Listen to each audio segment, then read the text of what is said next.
the civil rights. Like that. That's a sign. I'm sorry. I think a lot of people sat out. You know, you didn't see the enthusiasm like you saw in November last year. So this is the result. Sitting out. I don't even think it's that. I think it's people are not feeling the direction of where Trump is going because he's not relatable to the people anymore. His focus is the wealthy, the rich. And I'm honestly, and also, shit is annoying. Also,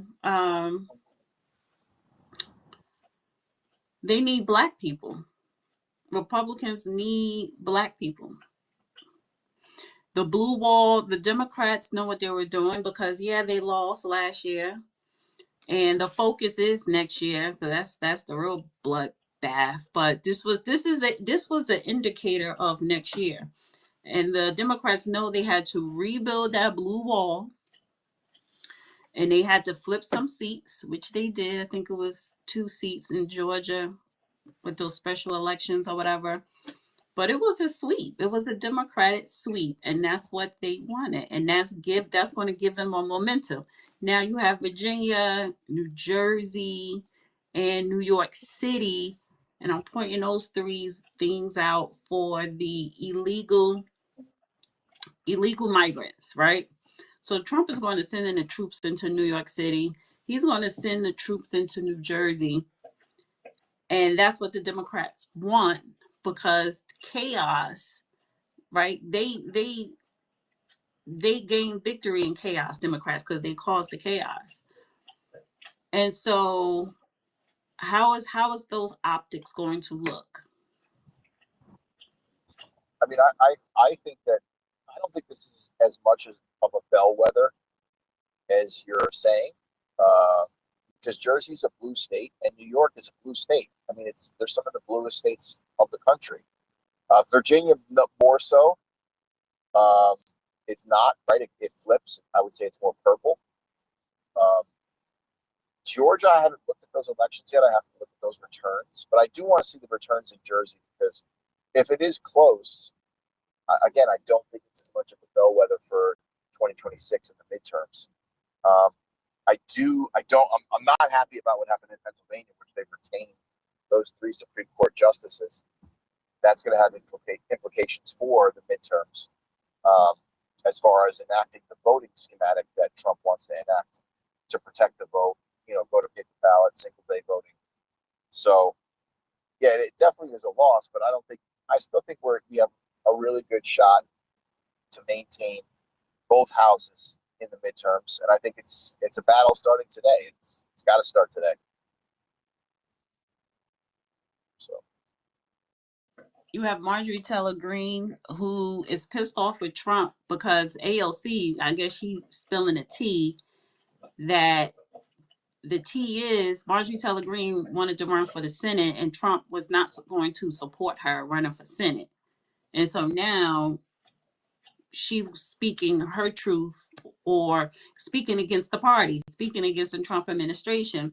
It's starting to be a lot of dissension. I say that right? Dissension within the Republican Party.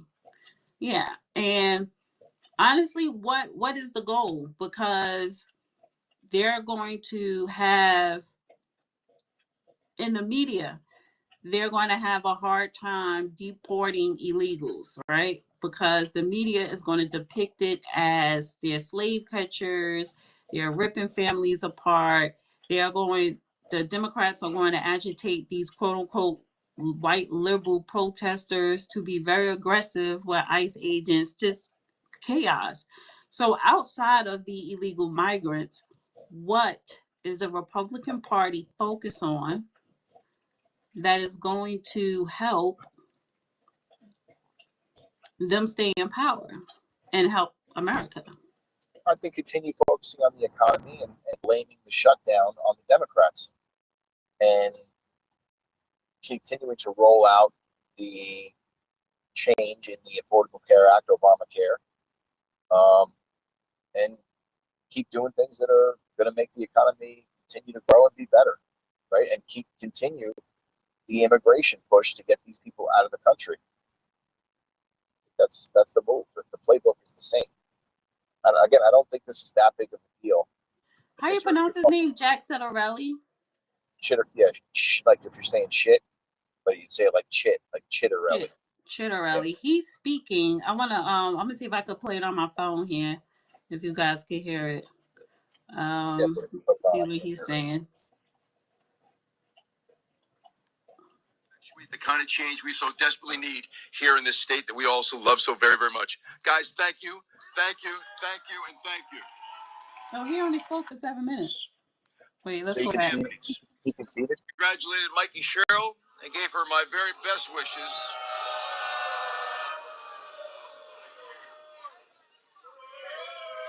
Gave her my very best wishes in hopefully solving New Jersey.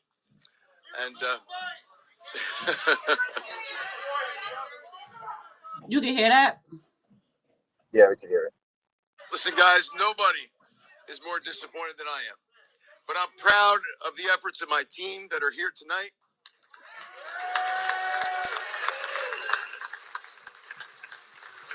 As John F. Kennedy once said, life's not always fair, but I am proud of the effort we put forth. I'm proud of the message we communicated each and every day. 2 miles from here, 100 years ago, my grandparents settled in Raritan Borough. My grandfather worked his way up as a laborer and became a very successful independent contractor. And my parents were very successful, middle-class people, worked very, very hard each and every day for their family. My mom worked midnights on the line for J&J. My dad worked 38 years as a union pipe fitter for public service gas distribution out of Plainfield. There were a number of years in which they owned a restaurant bar. Today you know it as Espo's if you're from these parts. In the 60s, 70s, it was known as Anthony's. My mom worked midnights. She ran the restaurant bar by day. My dad worked by day. He ran that restaurant bar by night. And every dime they made went to their 4 children. The roof over our head, clothes on our back, the meal on table, and our education. I was the only one of their 4 children that went to college, Seton Hall University. I figured there were a few pirates in the room. My parents never lived with any degree of insecurity that they couldn't provide a comfortable middle-class life through hard work for themselves and their 4 children. And they were confident their 4 children could all do better than they did. And we did, because of what they taught us each and every day, the virtue of hard work. And so throughout this campaign, what we talked about is the people of New Jersey no longer living with any insecurity or fear that their children can't get the education they so rightfully deserve, that their children can't ultimately get the job of their dreams here, that they can't start a business here, that they can't raise a middle-class family here, that they can't retire here. These are all the things that people are terribly insecure of today here in New Jersey. These are all the things that we talked in very specific terms on how to solve. I believe in my brand of leadership. I haven't stopped believing because of the outcome of tonight's election. It is my hope that Mikey Sherrill has heard us in terms of what we need to do to make New Jersey that place where everybody can once again feel they can achieve their American dream.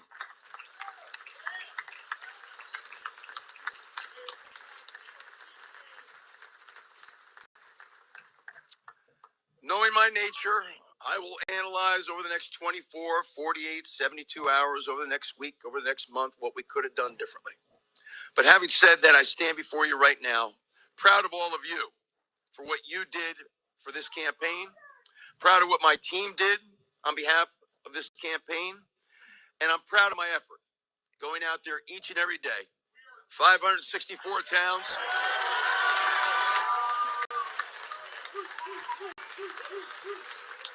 This state. All right, I don't feel like playing all that shit. He lost. And, you know, why?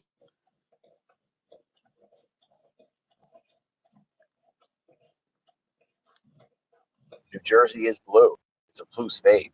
I mean, Hudson County is huge. Essex County is huge. I'm interested to see the returns for each county, but it's a blue state. It's been blue. It's a sanctuary state, as is New York. And these people are, this is what they like to do. They like policies that the Democrats put forward.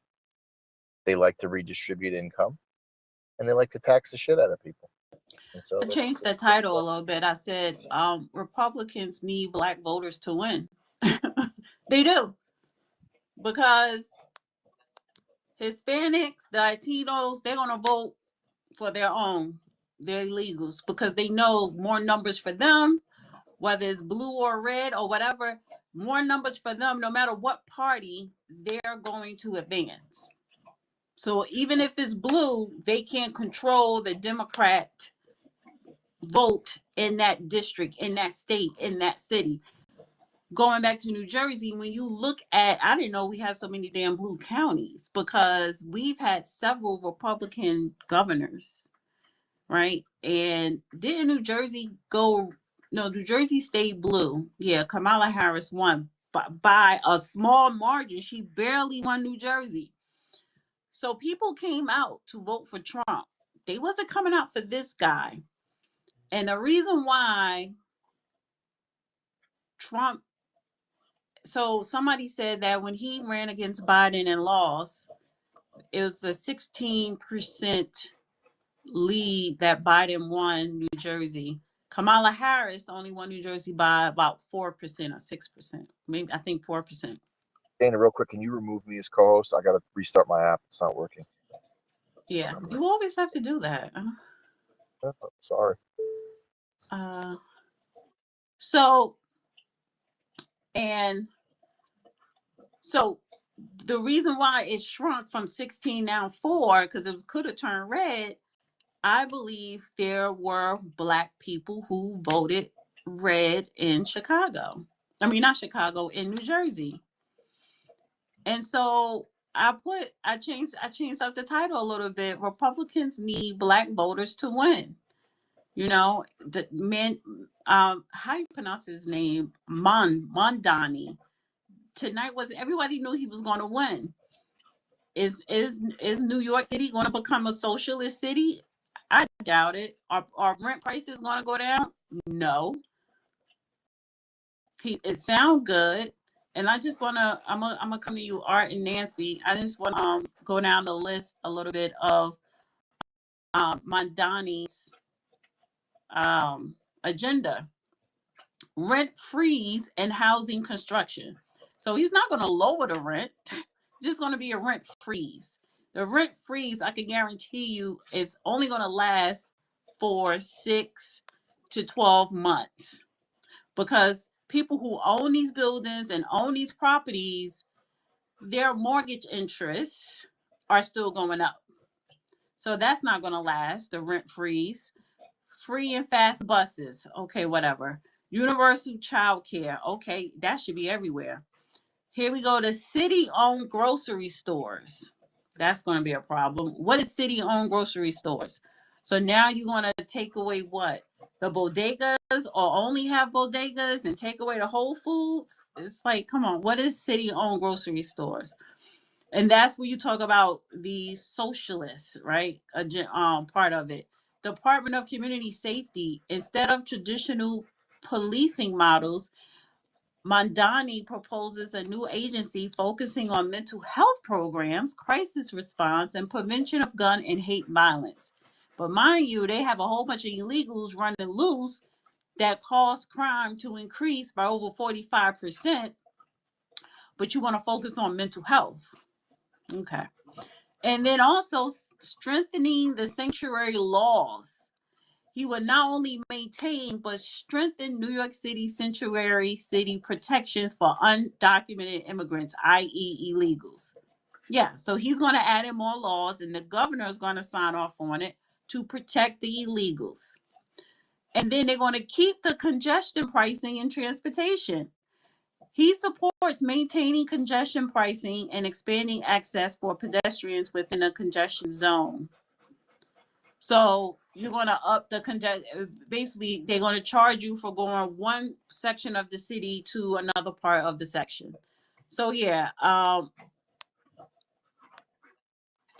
Billionaires are leaving, their companies are leaving. A lot of this stuff has to be passed through the city council, not the mayor. So he was lying to you guys. And yeah, he was speaking to the poor and the working people, because majority of the people in New York City are working class. In all the boroughs, they are working class. But your taxes are not going to go down. And let me just say this one last thing about New Jersey. It doesn't matter if it's a Democrat or a Republican. Taxes in New Jersey have never decreased. They always increase, even under Democrats, the most liberal of them all, right?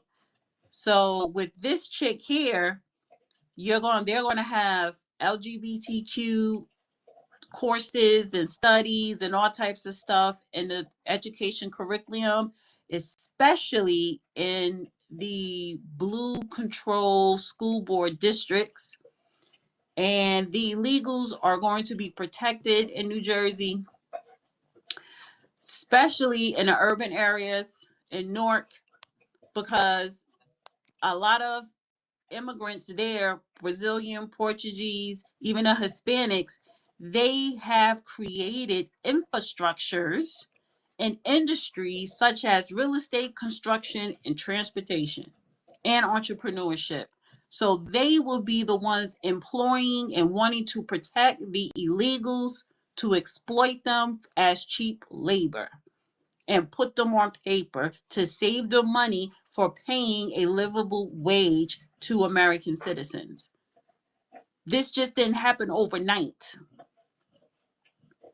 So Republicans need the Black American vote in order to stay in power throughout this nation and in important states. I'm sorry, because nobody want to hear about no white man Christian bullshit, because that is an agenda that people see as racist. Y'all killed Charlie Kirk. Y'all don't got him. Y'all don't have no one that could replace him. J.D. Vance's brother lost, the mayor of Cincinnati tonight. They wasn't fucking with him there. And then now I'm hearing, because next year it's really going to be on all eyes on Ohio. Because even though Vivek is always in the news, well, apparently in Ohio, I don't even know who the Democrat person is, but they're saying that, and even Vivek camp is saying that's going to be a tight race. Ohio is very quiet and in-house. So again, Vivek needs Black people to support him here in Ohio if he wants to be governor here. So why do you think so many Black Americans are still on the Democrat plantation? Well, here's the thing.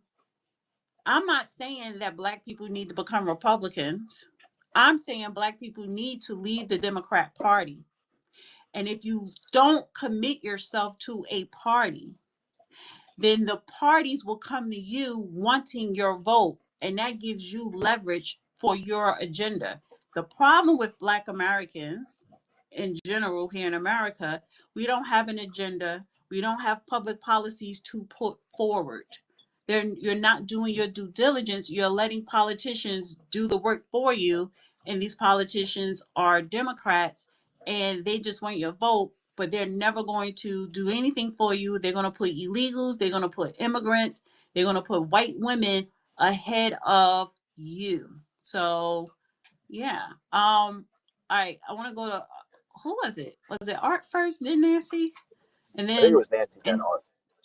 okay, so Nancy, Art, Independent, and El Hotep. And repost or whatever with the space. Before I say what I wanted to say, you kind of caught me off guard there when you said white Christian bullshit. Blacks are Christians too. Would you Yeah, I'm explain not what we're okay. So talking about? not the religion. I'm not saying the religion is bullshit. I'm saying they're putting white men as the face of Christian leadership. So it's, and I'm sorry, the Republicans, yeah, Republicans would do so well, and then you do something to just fuck it up, i.e., like the abortion. They wasted so much time on that abortion that they lost the midterms, and that was about 2 or 4 years ago. So now I'm looking at it, the Republican Party, when you look at these talking heads, these white men, they're talking about God, they're talking about Christians, you're sticking too much on religion, and you're forgetting that we have a separation of church and state. And that's not going to get you to win votes sticking with religion. That's what I mean. But go ahead, Nancy. Oh, well, yeah, I mean, I don't, I kind of just don't think it has to do with religion. It's holier than thou, is what I call it. You know, because I don't think that they mean what they're saying, and I mean, it's just, I'm kind of disgusted with the whole thing. I think Trump has spent way too much time making sure Israel was okay instead of our country. I'm really ticked about that. Really, really, really ticked about that. And keeping the Epstein files from being approved when they know they have the votes now. The votes are there. And last I knew, the Speaker of the House wouldn't even sign in the Democrat that got elected. Wouldn't even sign her in because that's the extra vote. That's the one that sends them over the top. And I think that that's really big reason why they won't open up the House, because they'd already passed this stuff. But they don't want that vote to come through that would make them release the Epstein files. And that's sickening to me, because I don't think Trump's in them, but he damn sure is covering up for some rich and powerful people that are. And that's disgusting me. And when I say America first, I mean America first and only. And that's what I'm saying now. I don't give a crap about any foreign nation. We are in trouble. We shouldn't be giving any foreign aid to anybody. And I'm so sick and tired of being told that I have to love Israel or I'm a piece of shit. Excuse my French, because that's not true. That is not true. And I put my own country and my own countrymen first. Thank you.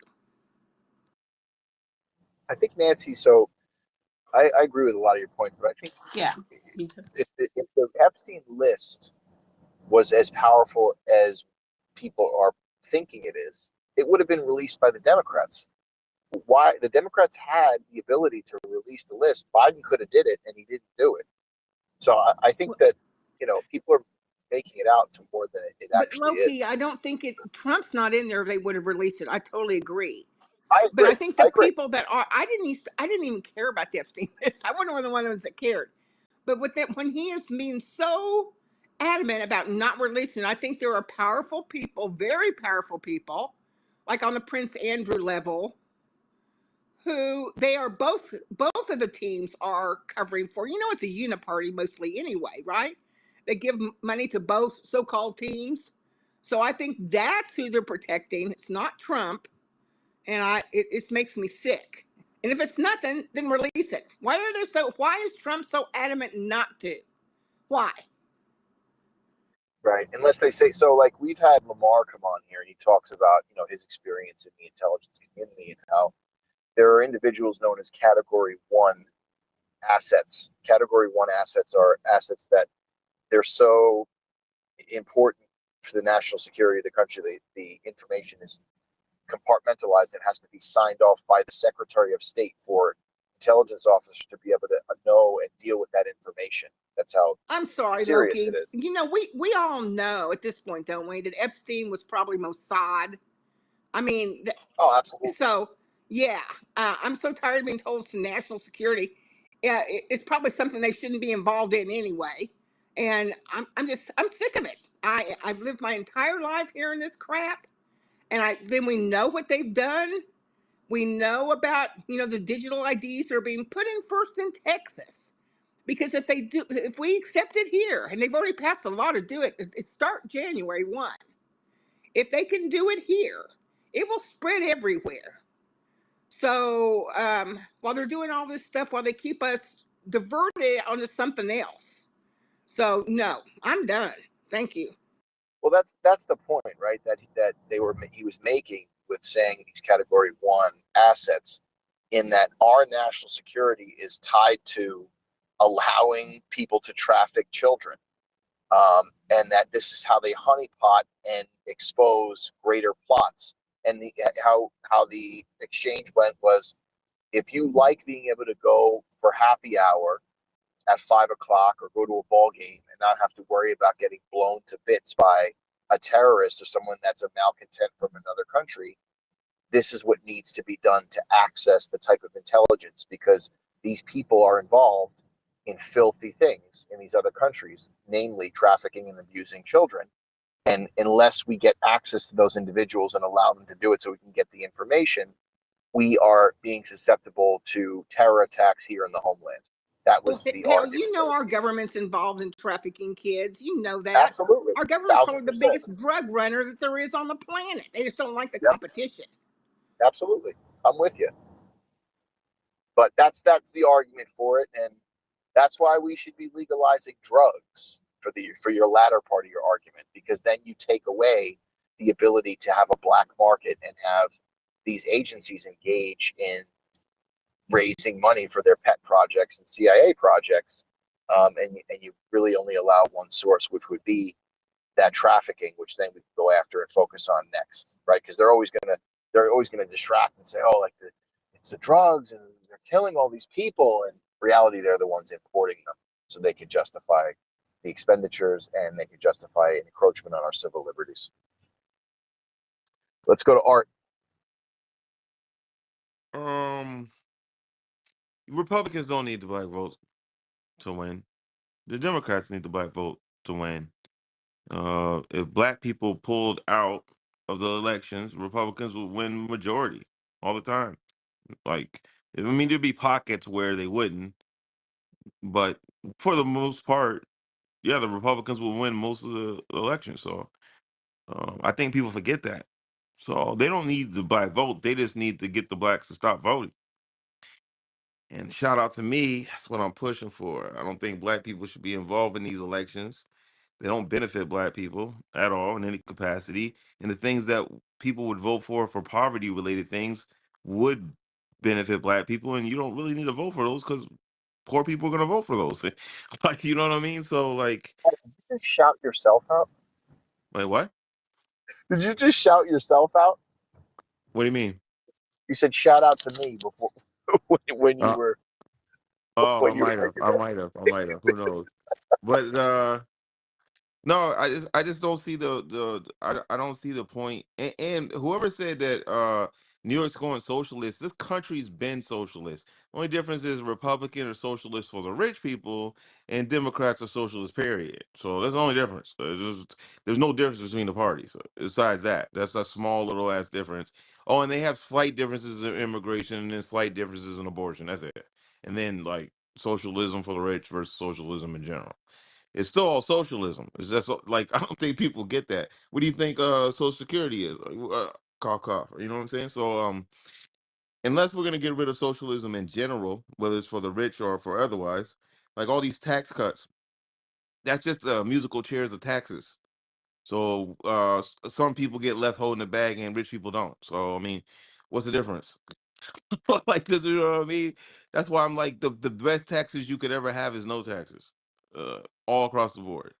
I don't think it helps. All it does is redistribute the wealth to the rich people through tax cuts. That's all it's doing. Like I said, socialism for the rich. And now you have a New York that's socialism in general. And the reason why you get a New York is not because people generally want socialism, it's because they see the rich people get socialism. So that's what they think they want. It's not like look at your boy Elon. He was worth single digit billions before COVID. Then he went triple digit billions because of government contracts, mostly. So I mean, he had a spurt in Tesla to be fair, but like outside of that, like mostly government contracts. All his rest of his businesses. So even this one took a loss, Twitter. So um, we subsidizing all this debt and all this other stuff for these corporations, and nobody wants to call that out. And instead, you want to point at poor people and say mad because they want socialism because they're watching the rich people get it. I think that's a bad way to sell it. We should have rugged individualism all across the board. And when these companies fail, they need to fail. Like it's just that simple. We shouldn't be bailing out nobody. Otherwise, you shouldn't be mad at the citizen for looking at the rich people saying, "I want a bailout." Like you bred socialism. You know what I mean? So that's the problem. Until we fix that, yeah. And like I said, black people win for Democrats. They'll never win for Republicans because Republicans would win if black people didn't vote. So I'll end it there.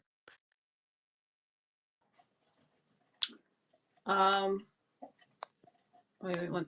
Okay, you brought her up. They got Hotep and Wait, I have Independence. Independence. Yeah, it's Independence, Hotep, not a photographer, followers, and I see Jay's view. So go ahead, Independence. And oh, just real quick, Art.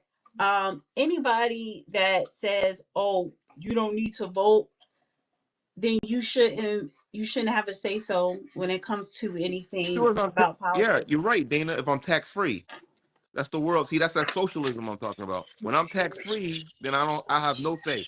I won't vote, and I won't have no say, and I'll be happy to say that. You saying that But you as don't long as I'm vote paying now? taxes, as long as I'm paying taxes, you can't rob me and then say I have no say. That's kind of crazy. So how do you get the tax-free part? I'm sorry, I'm Jay. fully Can you down mute with up, that. please? It's Independence time. Well, I'm just asking him how we get the tax-free part. How do we get that? I'm for that. I'm absolutely But can you I ask do. that when we get to you? It's not your turn. Just wait, please. Thank you. Go ahead, Independence. Thank you. I would disagree with Art.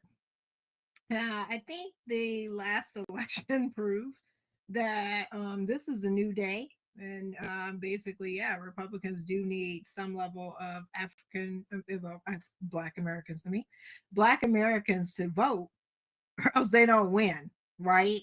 And tonight is another example of that. The problem is that what I've seen over, and I'm independent voter, I voted for Trump the last election, but I have watched this train kind of go the last 11 months. And what has went is a train that's going off the tracks. And it's sadly predictable. When you're not focused on bread and butter issues, right?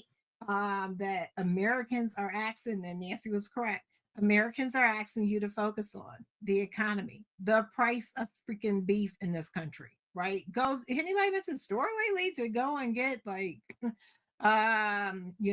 honestly, ground beef, right? I mean, I'm not talking about hamburger. I'm talking about ground beef. One second, Independence. I just want to put this announcement here. So I have Mandami's headquarters or whatever. So when he comes up to speak, I'ma play that part. And just a FYI, the music that's playing is that Punjabi stuff. So I already know where this is going. But when he comes up and speak, I'm gonna start playing. But go ahead, Independence, guys. Okay. But yeah, the price of beef, that's just one example. How about we just go into the grocery store? I don't know if most people shop, but I do. I do shop in my house. And yeah, that's not going down. So when we got bread and butter issues that we're dealing with as Americans, and nothing is being done about that, instead we're focusing, like Nancy did say correctly, on Israel, Israel, Israel, or whatever other foreign land that is the focus of this week. You know what I'm saying? People are going to sit on their derrieres and watch it roll. And yes, that includes Black Americans. As for the SNAP situation, I'm so tired. I'm beyond. Is my mic on or something? I'm beyond tired. I'm about to drop Jay and just because he I already dropped him okay. because you can't stay on his mic. Okay, yeah, okay, thank you. I'm beyond tired about hearing and listening on this app about that. Just that people, everyone that is on Snap, are lazy folks that's sitting around, absolutely not doing anything. I'm beyond tired of that because I know there's a lot of seniors that are on Snap because that's what I do every day. Is I work with seniors, particularly around this time because it's Medicare season, right? And they are not getting food. Okay. They are the ones that's living on honestly $23, $71 a month in SNAP and then trying to figure it out with the rest of food banks. Right. So they hear the president of the United States say today that he is not going to honor it. I get it. It's some verbiage in there that he doesn't have to necessarily honor the court order, right? I get it. I get it. Lodi, don't come after me. I already read it. But in the same aspect, just to hear that that's not going to be done is crazy. Then we're on this whole shutdown crap. Okay, I blame both sides for that. Democrats want to have an election issue. Look, I don't understand why people even got up to go vote today. If I was still a Democrat, because they're allowing people to be starving too, right? And in the same aspect, they're using all this for a political fight. But then we just saw a UPS plane crash to the ground today because because air traffic controllers are not getting paid, overworked, and understaffed because most of them are staying at home. People don't realize that these issues on the real ground is affecting votes tonight, right? People are tired of this bullshit, excuse my French, bullcrap. Everyone is seeing the games that are being played in Washington, D.C., and then everybody else, like the real folks like us, are living it. Right, we're living trying to figure out how to make it each day, right? And we're tired of what we are seeing. So, with that being said, yeah, going back to the answer the question on the room, yeah, if black people do not vote, the GOP doesn't win. And that is the reality, right? And right now, what's going on? They're gonna be sitting on their derrieres watching the TV on sofa and basically getting popcorn on the couch. This is not winnable. This Donald Trump, as a person who claimed that he wanted to be president again, right, of the United States, better get focused on domestic issues, or else 2026 is going to be a bloodbath, and so is 2028. That is the way it's going right now. That is the reality. That is the truth. Independence, really quickly, you made some good points. The Republicans have voted to reopen the government 13 times, and the Democrats have voted against it. Them with their point being that they want to have the issue, like you said, for next year, but also because they want to maintain the tax credits that were extended to individuals for the Affordable Care Act during the pandemic. They want to make those basically permanent, which is only going to add to our deficit. And we also found out the amount of people, illegal aliens and immigrants, that were on these benefits and receiving the subsidies, which are only bankrupting the American populace, right? You had a family of 4 who, because of what's going on with the Affordable Care Act and us having to take care of these people who don't belong here, saw their bill for a family of 4 to go to $24,000 a year with a $10,000 deductible. So when you say that it's both parties' fault, if they voted, the Republicans, to reopen the government 13 times and the Democrats have said no, how do you fault the Republicans for that? I fought the Republicans because we are still now. You're talking about marketplace, which I'll go quickly on that. That is the Democrats' fault if they really want to go there.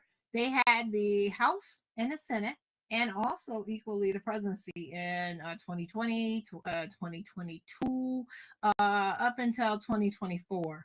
They knew that those tax credits were going to expire, right? They knew it. They did not vote. I'm talking not the the the advanced premium tax credits.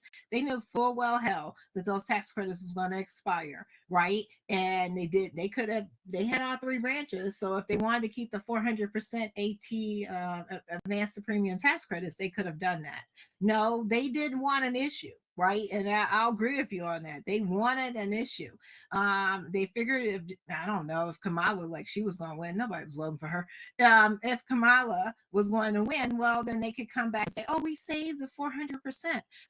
First of all, the 400% should not be 400%. It should be no more than 250%. Secondly, you also equally have, and you're right, illegal aliens that were getting marketplace. That is true. They were getting it with DACA. They were getting it basically by just going and honestly just coming in groves and going to get it because no one was checking paperwork, right? I'm talking about in regards to Biden's government.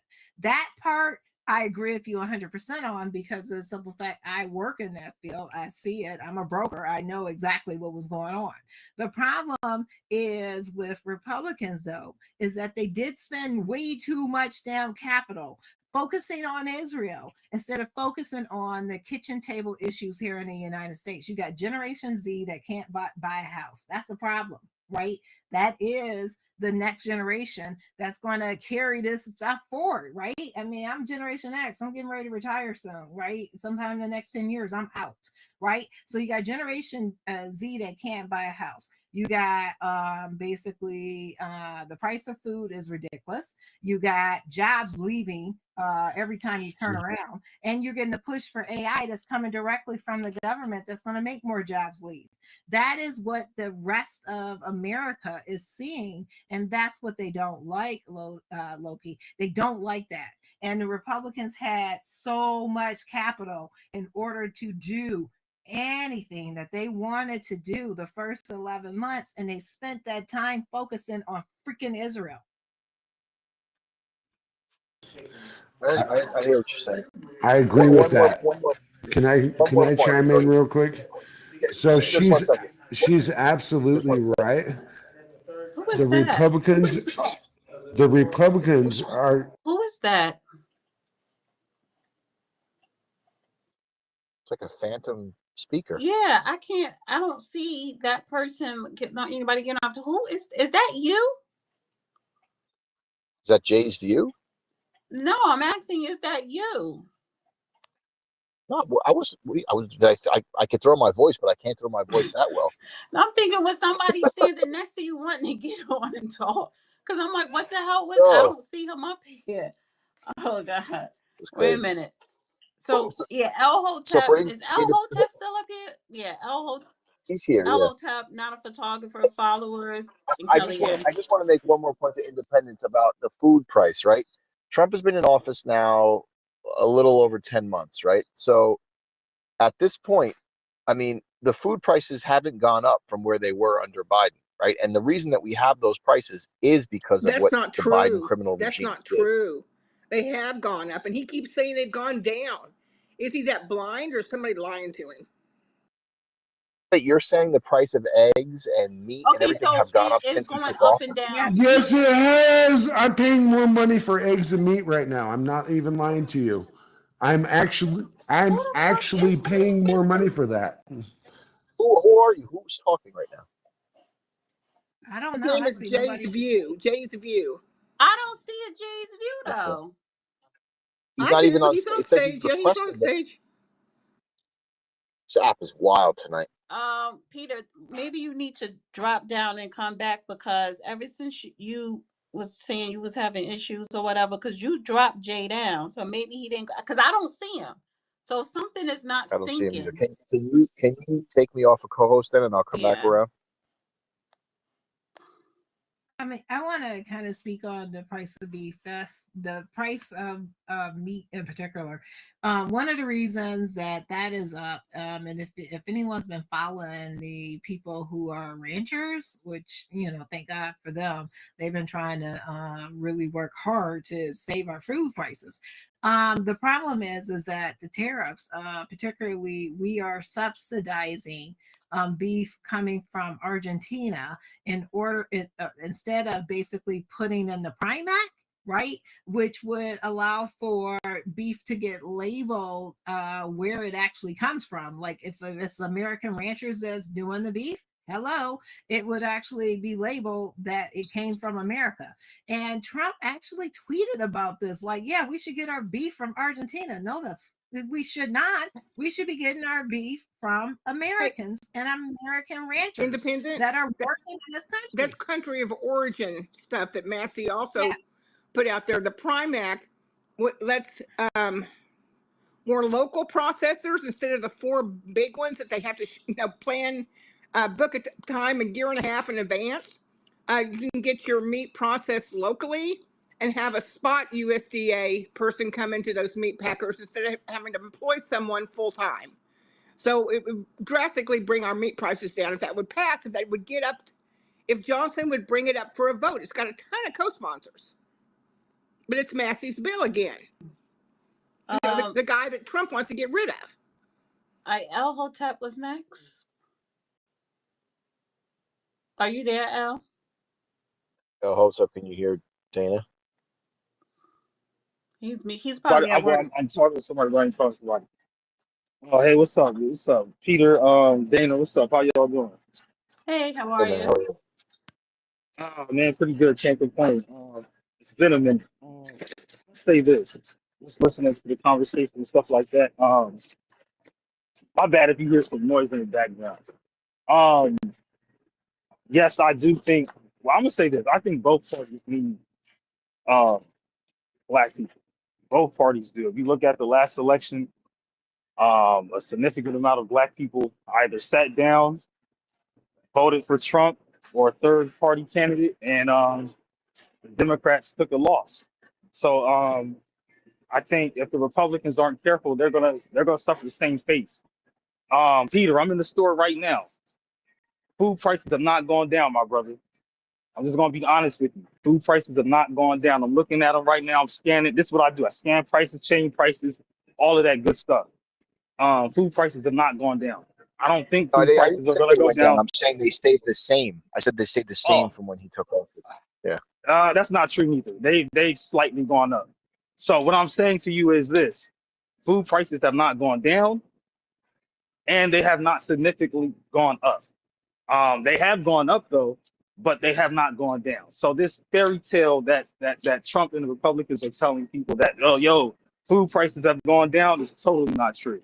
What do Every you pay? day I see What's the people. price of eggs over there? The If price you of see eggs, them? you want me to tell you the truth? The price of eggs is damn near $8. I'm looking at a cheap brand of eggs that are $6.34.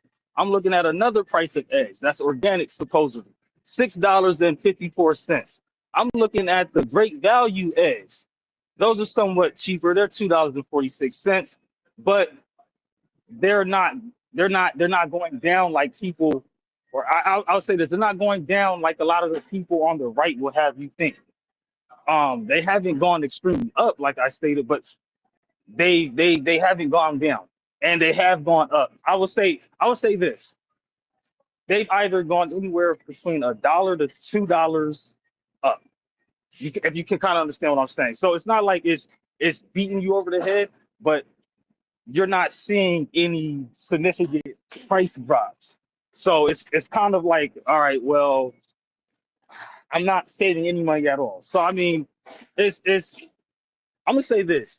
It's gonna crack down to depending on where you shop and if you say coupons, I guess. I really don't know. I know what works for me. But I'm saying this from what I see from hidden stands to Walmart's, Kroger and stuff like that, food prices haven't gone up or down. They slightly stayed the same.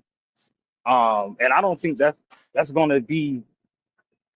I'll say this: you'll have to wait till next year to see what's going to happen, especially in the food market industry. Um, I would say maybe March, April, 2026. Because I don't think it's going to be anytime soon.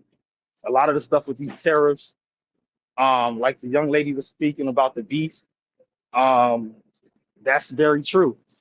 Um, shit, I could buy a bag of chips, family size bag, cheaper than a tray of steak. So I think it's if this shutdown keeps going, a lot of people going to be hurting.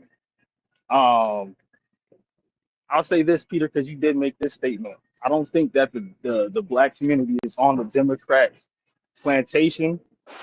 I think that I think that it's some changes going around.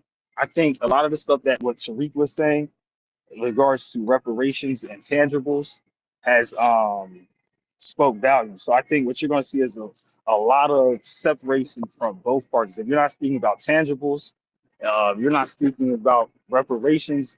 A lot of people are either just going to sit down and not vote or vote for the opposition party. So I think it's not an allegiance to any party. It's more so about tangibles and what could be given to the voter. So I think this election going into 2028 is going to be very interesting, though.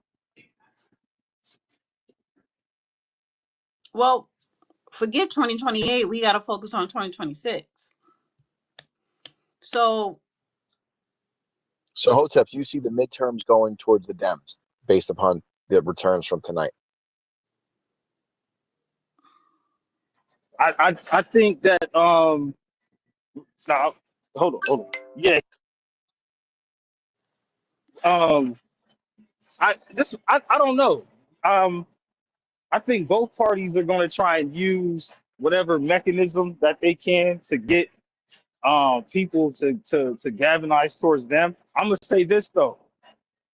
Listening to a lot of what Tim Black and Dana, you work with Tim Black, listening to a lot of what he said and what Tariq said, and me just conversating with other black people, if your ass ain't supporting reparations or anything tangible, you are not most likely going to get Black American vote. That's what I will say.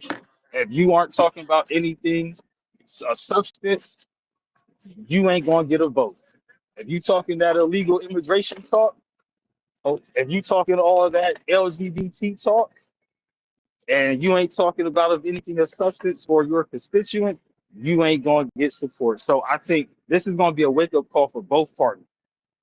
So let me say this. Let me say this to that, right? Because I hear you, and only reason why I'm pushing back on that is because tonight, and Zohran Mamdani about to speak tonight. Black people who voted, they didn't ask for reparations. They didn't care that these Democrats are pro illegals, but they still voted blue. That's what tonight showed me, and it should show all of us. So all that what Tariq Nasheed is saying, yes, we need this. But if you don't have your boots on the ground, and I ain't talking about Tariq Nasheed. I'm talking about black people where you live at. If you ain't bringing reparations or restitution or any type of public policy that's going to benefit your community on to your city council, don't talk to me about Trump or the federal government, because you ain't doing what you got to do in your state, because that's where it starts at. Tariq can give you a platform. He could give you a platform to talk about these things, to network, to meet people, to exchange ideas.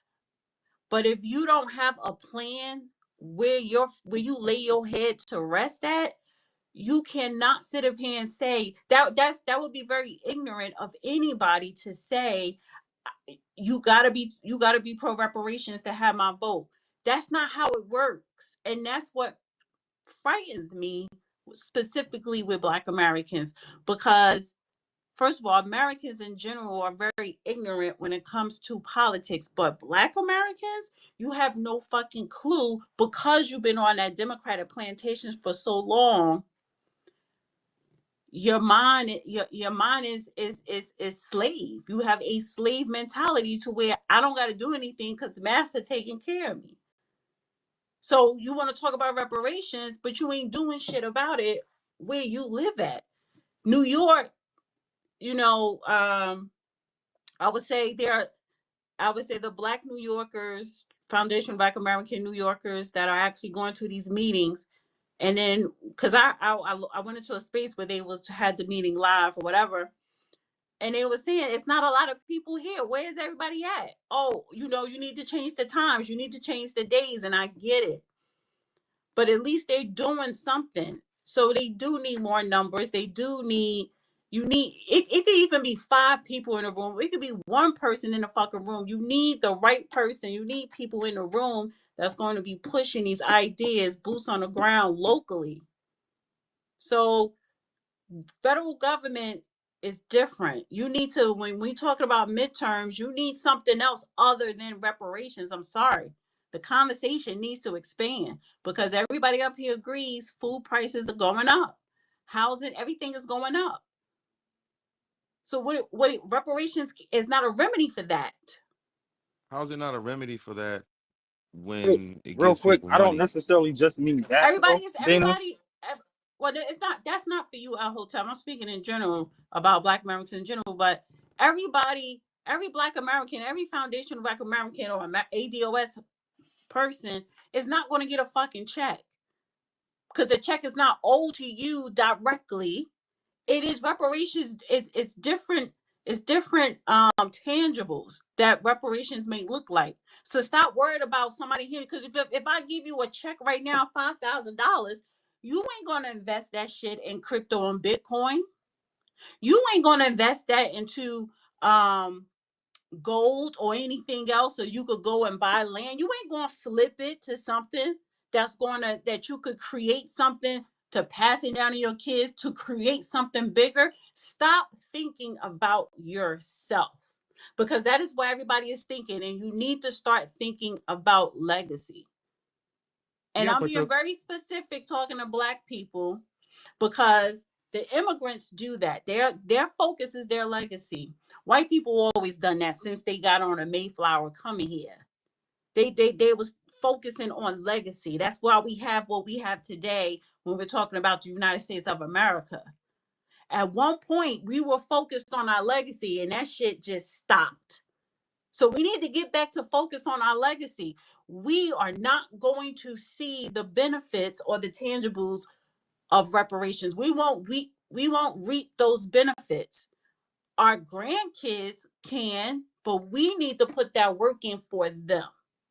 So the silent generation, the Black Americans from the silent generations who kicked off the civil rights movement way before MLK, they did not reap the benefits of 1965, 1968, or whatever. But they kicked it off and they sacrificed, and a lot of them died, never to be seen again, but they kicked it off for the legacy of Black Americans. So don't talk to me about reparations. You want a fucking check. You personally are not going to see a check. You want your children, you want your grandchildren to have the check. That's the mentality we need to have.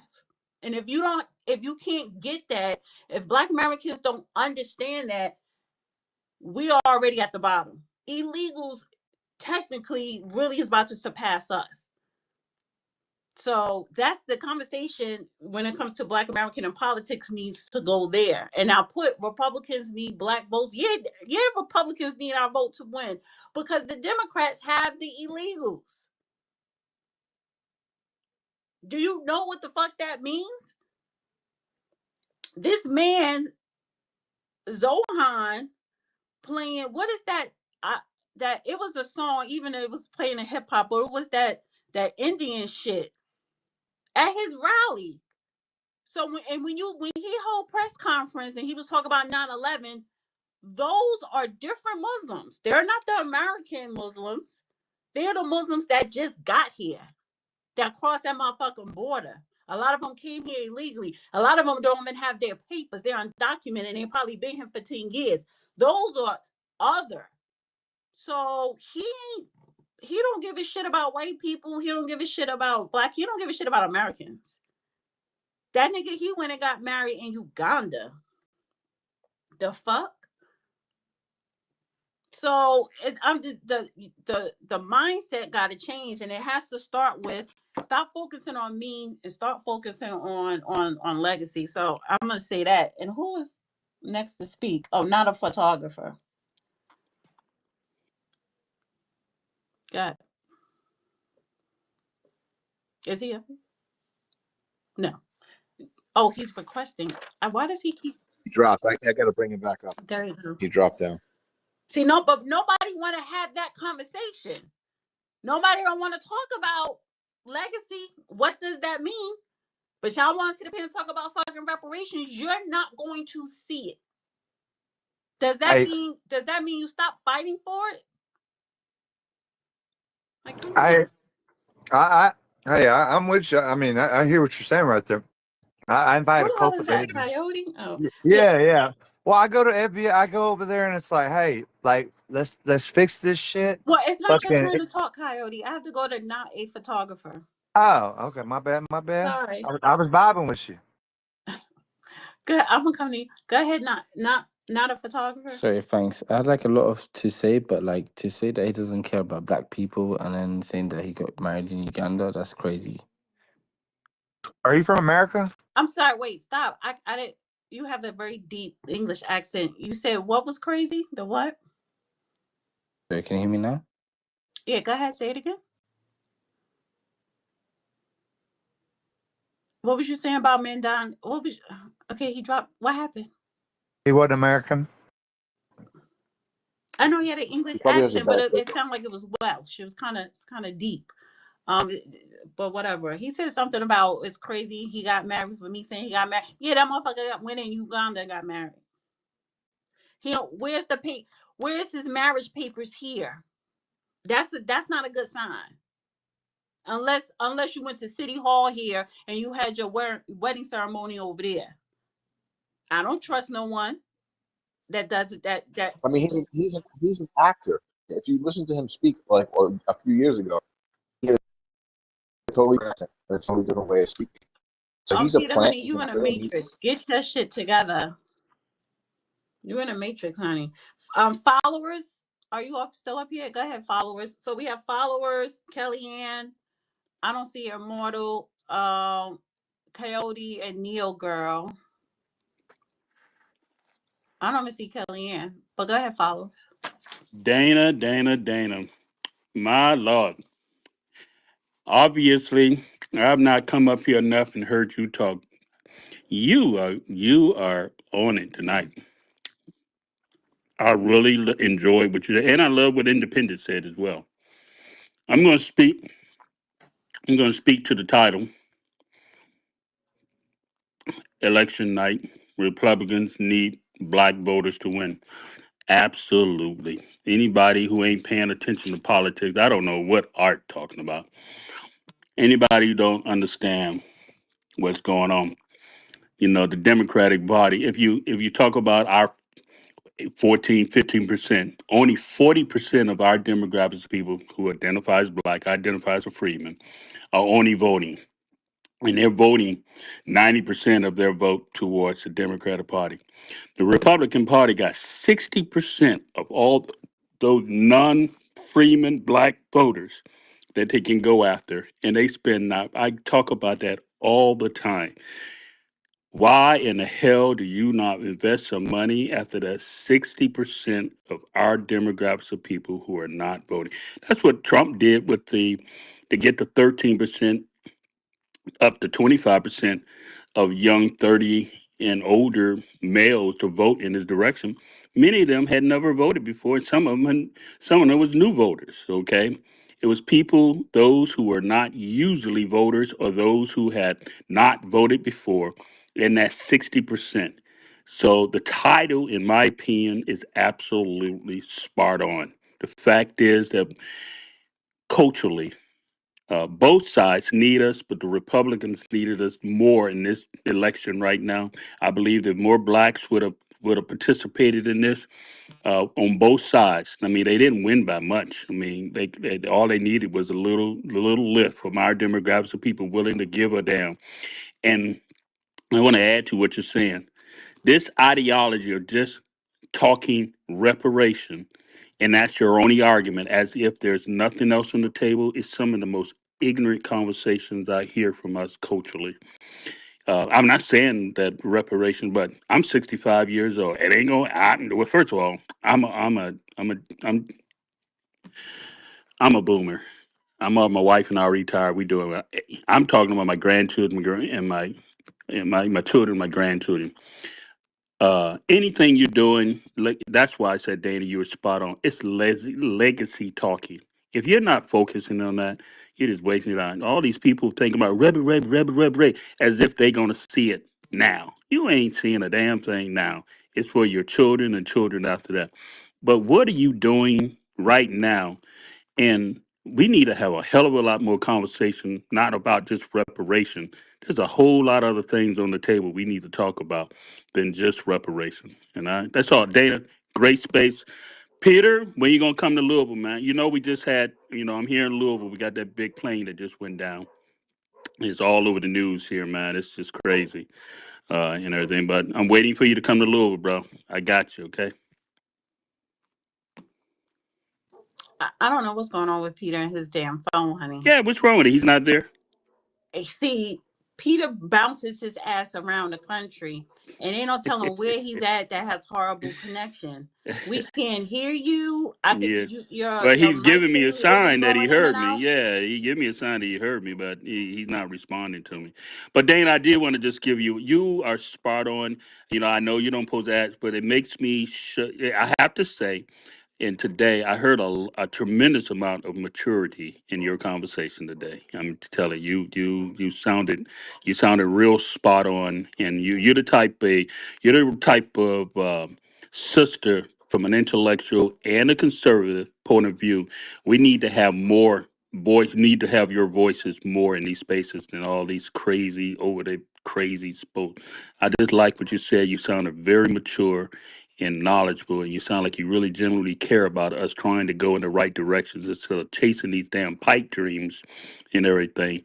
When we got so many other things we need to take care of. So great conversation. Appreciate Shoot that. your shot, school. I see you. Peter, I don't. Are you requesting? Because I see a request, but then I don't. You can't hear me. I don't know what is going on. Go completely out, Peter, and come back in. Actually, let me remove him. I'm gonna remove you as speaker and see if that will help. So who was? Oh, it was Coyote. Yeah, go ahead, Coyote.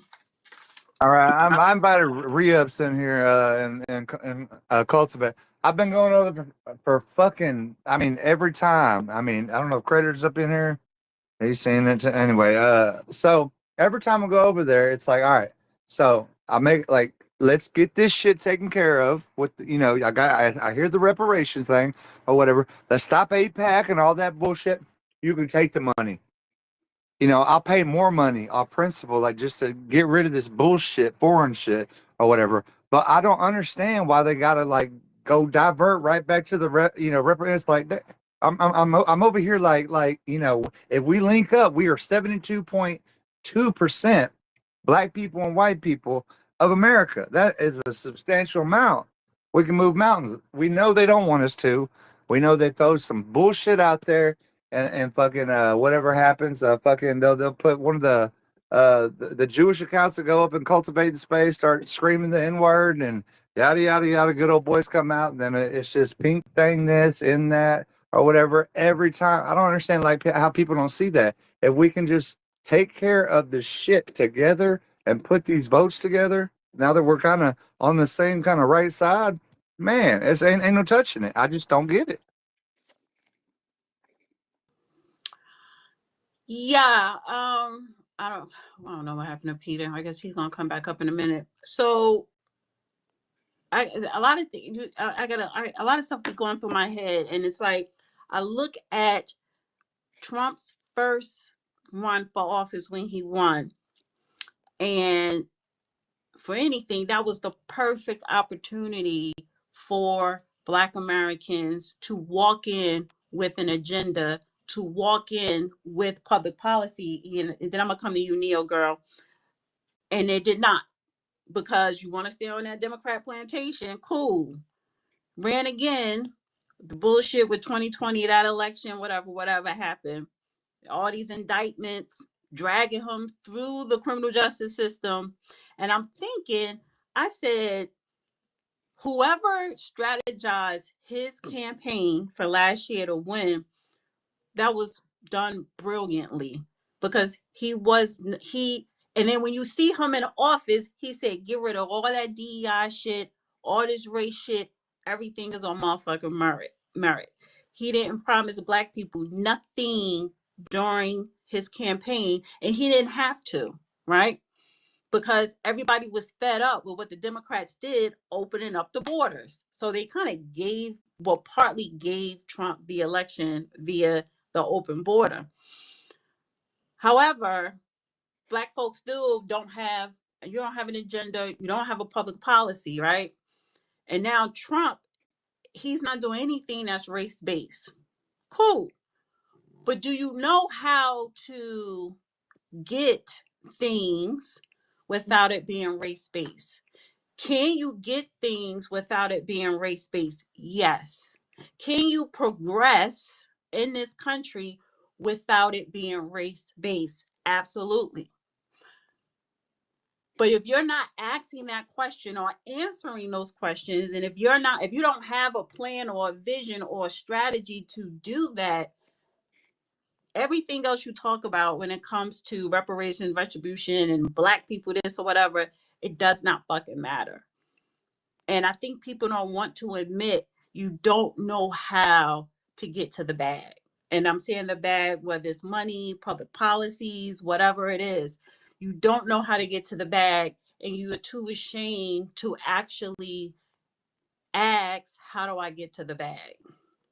Because Trump, that door is, he's not going to speak to you on some black shit. Okay, black people, what policies or what are your concerns? Okay, Asian people, what are your concerns? That nigga is straight up, everything is on merit base. Do you know, Black America, do we know how to survive on merit base without the fucking handouts? Hey, I'm not worried about the Democrats, because the Democrats already told and showed you they're not fucking with black people. But you too, but they're saying to you, you're dumb, you're gonna keep voting for us because we're gonna talk to you about, oh, Trump is a racist, right? But we are going to take care of these illegals and these immigrants, fresh new immigrants. So hey, so I wanted to say this. All due respect to anybody that don't agree, it's my feelings. Like right now, like black, white, Mexican, American, or whatever, ain't nobody special. Right now, you better be Jewish or fucking from another country that don't have an ID to get over here to get any kind of a hit of anything. You but can't so get no. there's no more identity politics. And if there is identity politics, if it is identity politics are only operating for Asians, the Indian Asians, you It's know. ideological politics. No, I'm talking about identity. Ideological, I would say that would fall more, which is true. You do have ideological politics as far as, for me, the religion, when you talk about Jewish people or whatever. But identity politics still go on. They're just not putting the shit on paper because the federal government ain't trying to hear none of that. And I get it. But do you know how to operate via identity politics without putting identity politics on paper? So, just a quick example, then I'm gonna go to Neo Girl. Sorry about that. They have a lawsuit in Louisiana. It is Louisiana, yeah, of suing the federal government because it's a certain parish area where they're living at is heavily polluted with this chemical company, and it's been going on for decades, right? Me and the judge, we did a show on this, Injustice for All. We actually read the lawsuit that the lawyers representing these families and representing, the people in that community suing the federal government. Well, Trump administration threw out that goddamn lawsuit, and they threw it out because that whole lawsuit was about race. It was race based. And the Judge Joe Brown was just like, what the fuck do slavery have? He didn't say what the fuck, but basically, what the fuck do slavery? They put slavery in there. They put reparations. So why are you bringing a lawsuit about a chemical plant in your city that are literally killing you via generations, but you're making it about race? You automatically want to lose. Like, who are these lawyers? Do they have a case? Yes. Is it a winnable case? Yeah, if you take race out of it. So, how do you win without putting identity politics on paper? Gotta put it to the side right there, man, because that's what I'm saying. Like we are on some foreign shit versus us. Like that's the way we need to look at it right now. Like fuck all that other shit. I don't care about all the race. I'm cool with anybody anyway. But it's like the stupidest shit that is going on right now is us trying to like okay, these are the Asians. These are about we need to put all of America versus this fucking this subversive force against us that is we're sending money to Ukraine. We're sending money to Israel. We're funding fucking, all this bullshit, and we're not taking care of us. You, me, none of that. Unemployment for blacks, whites are going up. Ours is going up. You know what I'm saying? The same thing. When the fuck did that happen?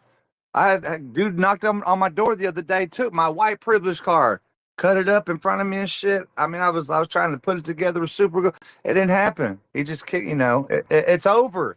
It's Um, foreign bullshit versus us. hold on for a second. Coyote, I have to go to Neo Girl. Go ahead, Neo Girl, and then Jeffrey is next. Okay, thank you, Dana. To the co-host as well into the room. You are 100% right. We have bigger fish to fry as Black Americans. Reparations, hell yeah. We are not even in position federally, statewide, to really even do anything for our folks. And the ones that are, they're on the Democratic plantation. And then the ones that are on the quote unquote, well, attached to the Republicans, they're not even thinking about it, right? So my thing, this is just where I'm at. Not only the America period is messed over, we're fucked, 100%. Black Americans, if we truly do not, and I'm not saying it like that, lay down this reparations right about now and focus on really, like you said, getting the bag because we don't know how to. We owe so much, we don't even know how to go. It's funny that we don't even know how to go about getting ours. Everybody has gotten it, right? Everybody. They use you to get it too. That's how messed up the game is. Pardon me. Um, I'm American first. Dana, I see you are, and everybody else, well, that I can see in here is as well. But the Democrats, America only. the Democrats, they gonna fuck us. Sorry to cuss like that. Hold on. Are we on YouTube too? I like it. I think we are. Okay, I'll say they're gonna mess over us. Um, and it's gonna be over for us for good, forever, y'all. We are never gonna be the same. What happened in New York, man? Something's wrong mentally with that. And I'm seeing Black Americans praising this as well, and other Americans as well. But I'm just talking to my Black Americans praising this stuff. I'm looking at what's the name? Ilhan Omar. They praising this guy. I'm like, man, we're messed over. And if we do not truly focus on American only, like you said, then it's over for us for good. And I thank you for allowing me to speak. I look at white America. White America don't even look the same. I'm like, they look all messed up and Wait, defeated and beat down. can And you hold that thought for 1 second? okay, Mendandy or whatever the fuck, he just finally started talking. Fingers bruised from lifting boxes on the warehouse floor, palms calloused from delivery bike handlebars, knuckles scarred with kitchen burns. These are not hands that have been allowed to hold power. And yet, over the last 12 months, you have dared to reach for something greater. Tonight, against all odds, we have grasped it. The future is in our hands. My friends, we have toppled a political dynasty.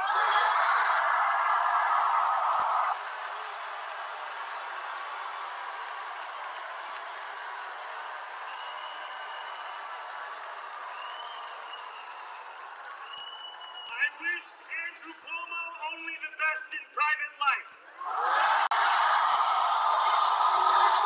But let tonight be the final time I utter his name as we turn the page on a politics that abandons the many and answers only to the few.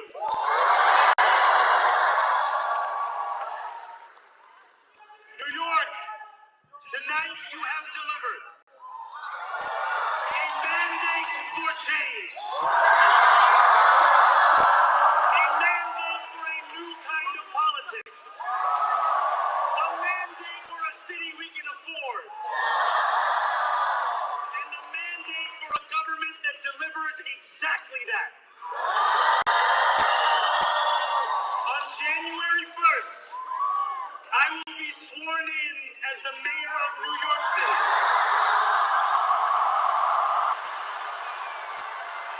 1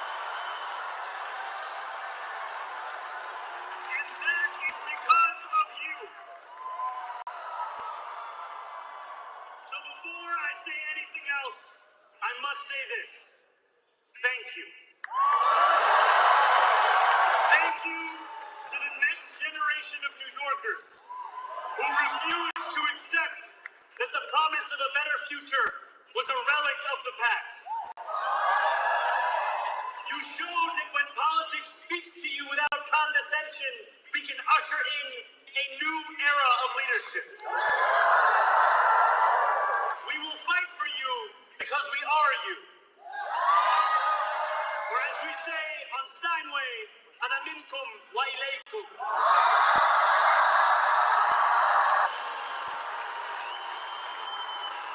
Thank you to those so often forgotten by the politics of our city who made this movement their own. I speak of Yemeni bodega owners and Mexican abuelas, Senegalese taxi drivers and Uzbek nurses, Trinidadian line cooks and Ethiopian aunties. Yes, aunties. To every New Yorker in Kensington and Meatwood and Hunts Point, know this. This city is your city, and this democracy is yours too. This campaign is about people like Wesley, an 1199 organizer I met outside of Elmer's Hospital on Thursday night. A New Yorker who lives elsewhere, who commutes 2 hours each way from Pennsylvania because rent is too expensive in this city. It's about people like the woman I met on the BX 33 years ago, who said to me, I used to love New York, but now it's just where I live.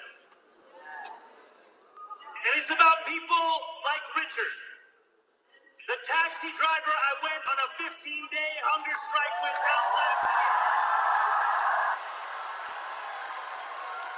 who still has to drive his cab 7 days a week. My brother, we are in City Hall now.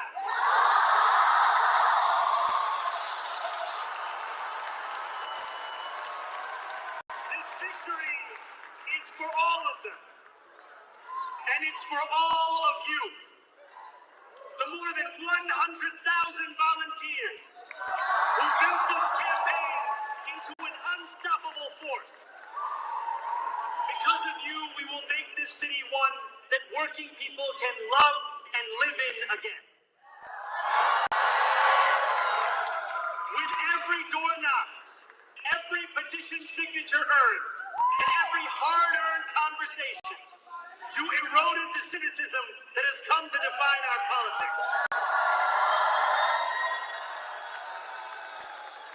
Now I know that I have asked for much from you over this last year.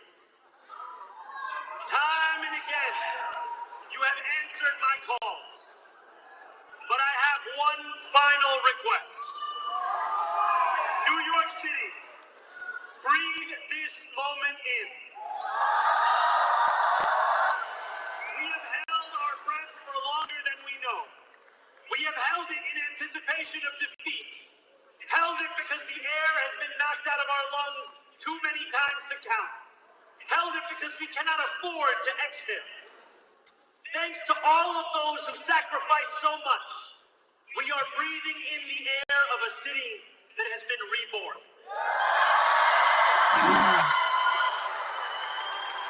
To my campaign team, who believed when no one else did,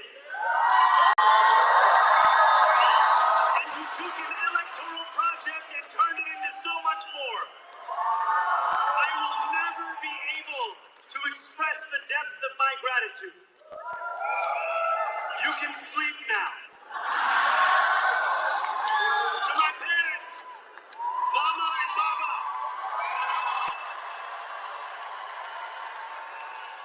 you have made me into the man I am today. I am so proud to be your son. And to my incredible wife, Rama,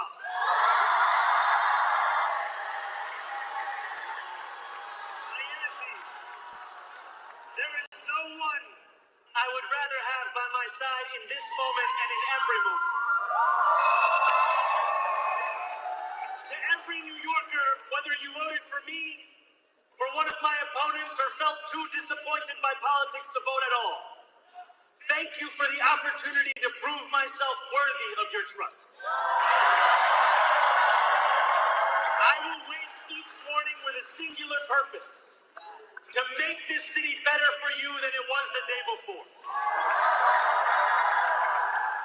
There are many who thought this day would never come, who feared that we would be condemned only to a future of less, with every election consigning us simply to more of the same.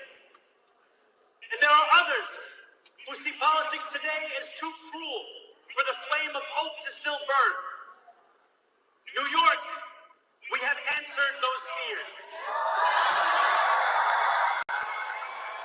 Tonight we have spoken in a clear voice. Hope is alive.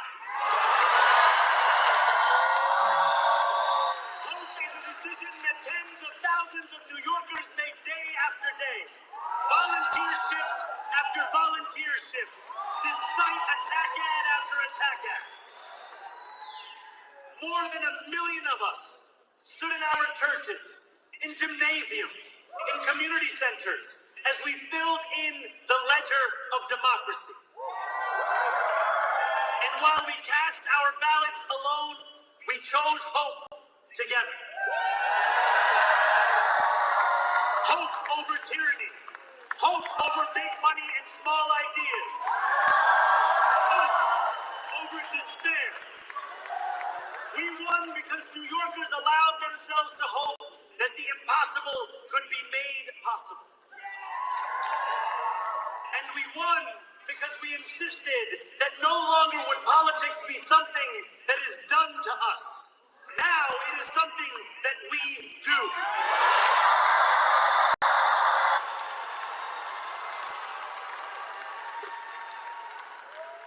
Standing before you, I think of the words of Jawaharlal Nehru.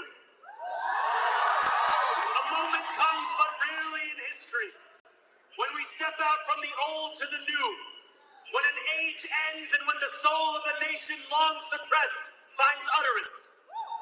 Tonight we have stepped out from the old into the new. So let us speak now with clarity and conviction that cannot be misunderstood about what this new age will deliver and for whom. This will be an age where New Yorkers expect from their leaders a bold vision of what we will achieve, rather than a list of excuses for what we are too timid to attempt.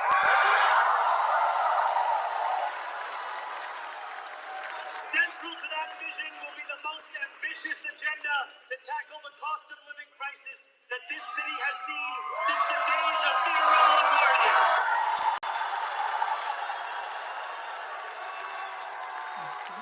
An agenda that will freeze the rents for more than 2 million rent-stabilized tenants. Make buses fast and free. And deliver universal child care across our city. Years from now, may our only regret be that this day took so long to come. This new age will be one of relentless improvement. We will hire thousands more teachers. We will cut waste from a bloated bureaucracy. We will work tirelessly to make lights shine again in the hallways of nicer developments where they have long flickered. Safety and justice will go hand in hand as we work with police officers to reduce crime and create a department of community safety that tackles the mental health crisis and homelessness crises head on. Excellence will become the expectation across government, not the exception. In this new age we make for ourselves, we will refuse to allow those who traffic in division and hate to pit us against one another. Should I finish playing or is that good enough? No, that's good. That's just making me sick, bro. Please stop. Peter, That's been too much. Peter, are you there? That was disgusting.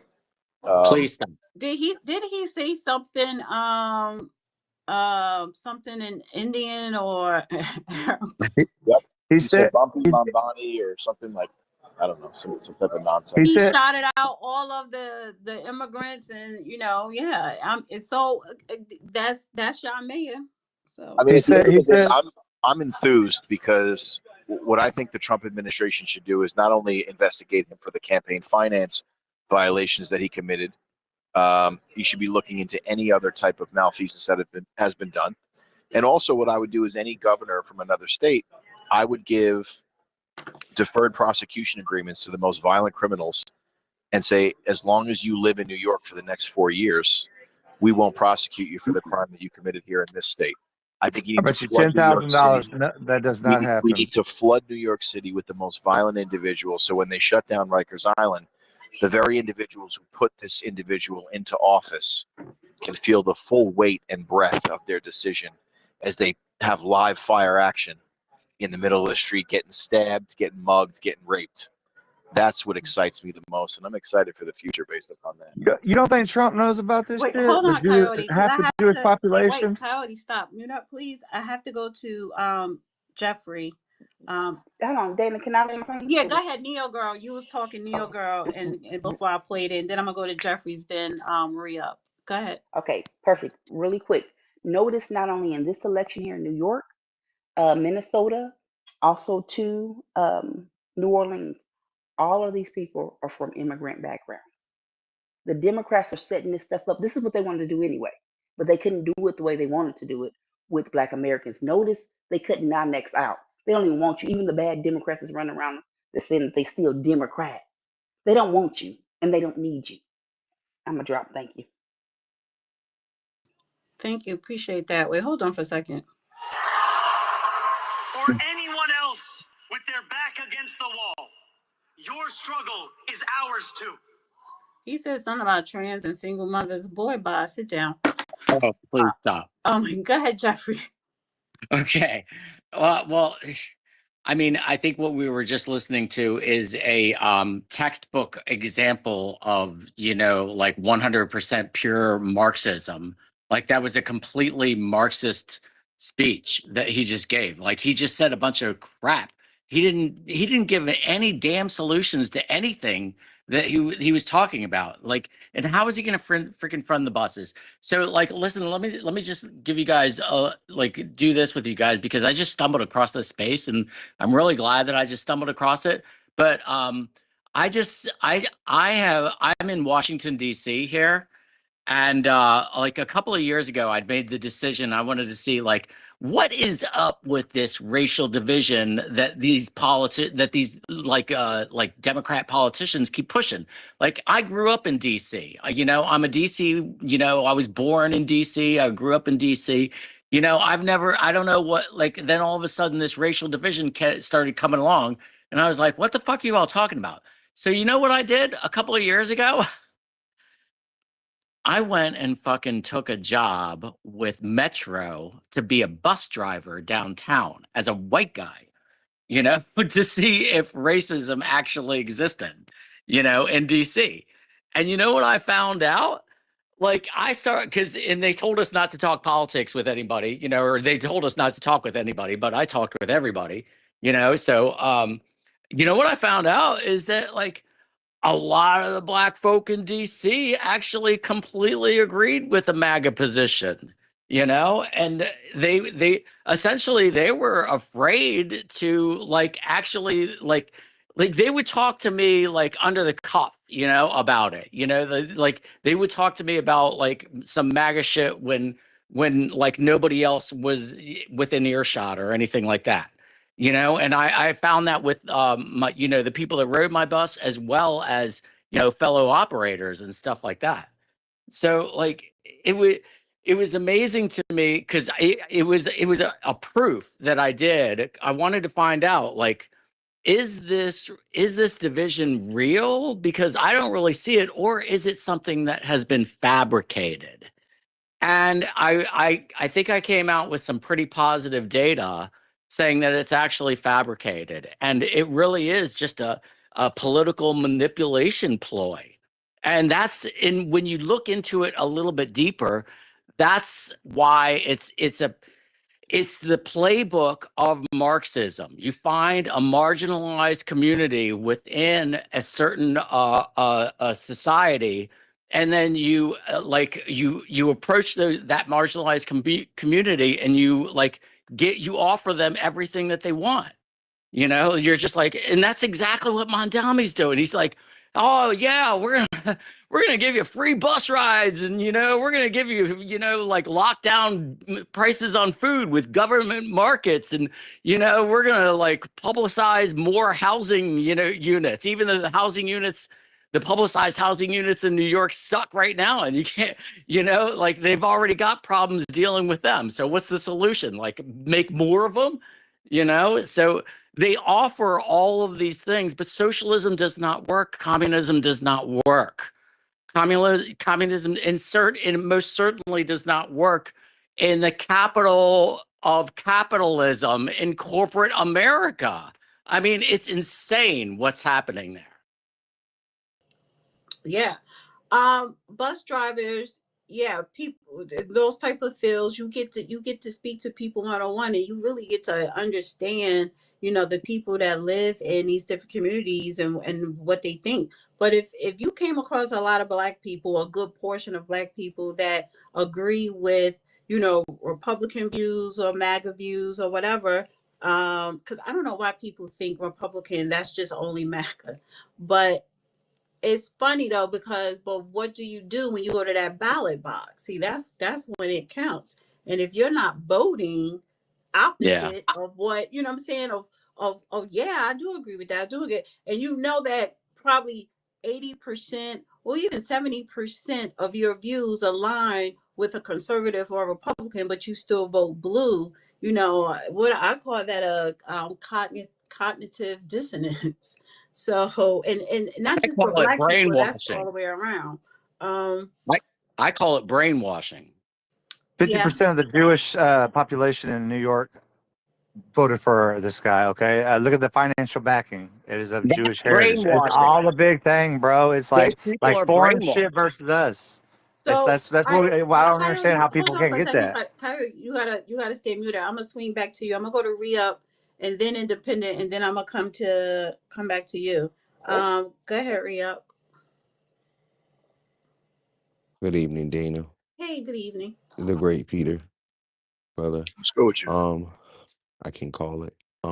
What I heard from Mandami first and foremost was the bastardization of the bastardization of everything that the left pushes. That I guess when you could say started out with civil rights is gross. I don't like it. It's a bunch of dog whistle shit, and um I don't know why I'm lost for words at the moment. I think I'm just that blown away. Virtue signaling, bullshit, aunties, all that bullshit he was saying. And what it's going to do is it's going to piss off the right, in my opinion. Like I think I'm hearing, right, with all these isms, whatever the fuck they are. And then the left, they're going to eat it up. It's the same bullshit they've been doing to our community. Hold on for 1 second, Mhm. re-up, because I'm listening as I'm muted to him. He just said he was like, I'm Muslim and I'm a Democrat socialist. I told you. Listen, it's gross. he I So it's it like, does. wasn't he denying being a socialist? But it's like he said, and I am proud of all that. Like, yeah. So, but Yeah, go he ahead. won Sorry, now. go ahead. Yeah, he won now. It may get worse. In my opinion, he made this, it's some shit just to let me push back on the left for Trump, right? It's they get they lick back. I don't know. I think it's just at this point uh, a clusterfuck. If and I'm sorry for saying the F word. I don't know. I see a whole. I see thing. I'm only saying this, Dana, because I'm kind of perplexed because I'm still thinking about what you said as far as like handouts and how we should maybe politic on our side for black people, even with the left. But if I'm saying that to the right, because that's who's in power right now, um, seeing the comments from a certain demographic on the right, seeing their messages and stuff, I wouldn't play too far in it. I think they've always felt that way. That does nothing for me. I'm still on business, but I think there's an appetite for that sort of attitude or appeasement, right? I think as black people, maybe you should go in there unapologetically black. For all intents and purposes, the right, at least those who matter on the right, the nominees and their group chats and all, it looks like they're being unapologetic with themselves, right? Quiet as it's kept, and it's coming out in policy in other ways. So I don't know, Dana, and I have no beef with Jamaicans, but when it comes to us and how we should do business, I'm maybe unapologetic. I mean, they're not holding back right now. I say take the personal racism shit, whatever, we could do that. But I mean, I think we should speak for it as us, because if you look at the 1.5 billion that, let's say, Trump stopped and gave back to HBCUs, if you look at the work in that as the cutting off for maybe Hispanic, something like this. But I'll send it to you, Dana.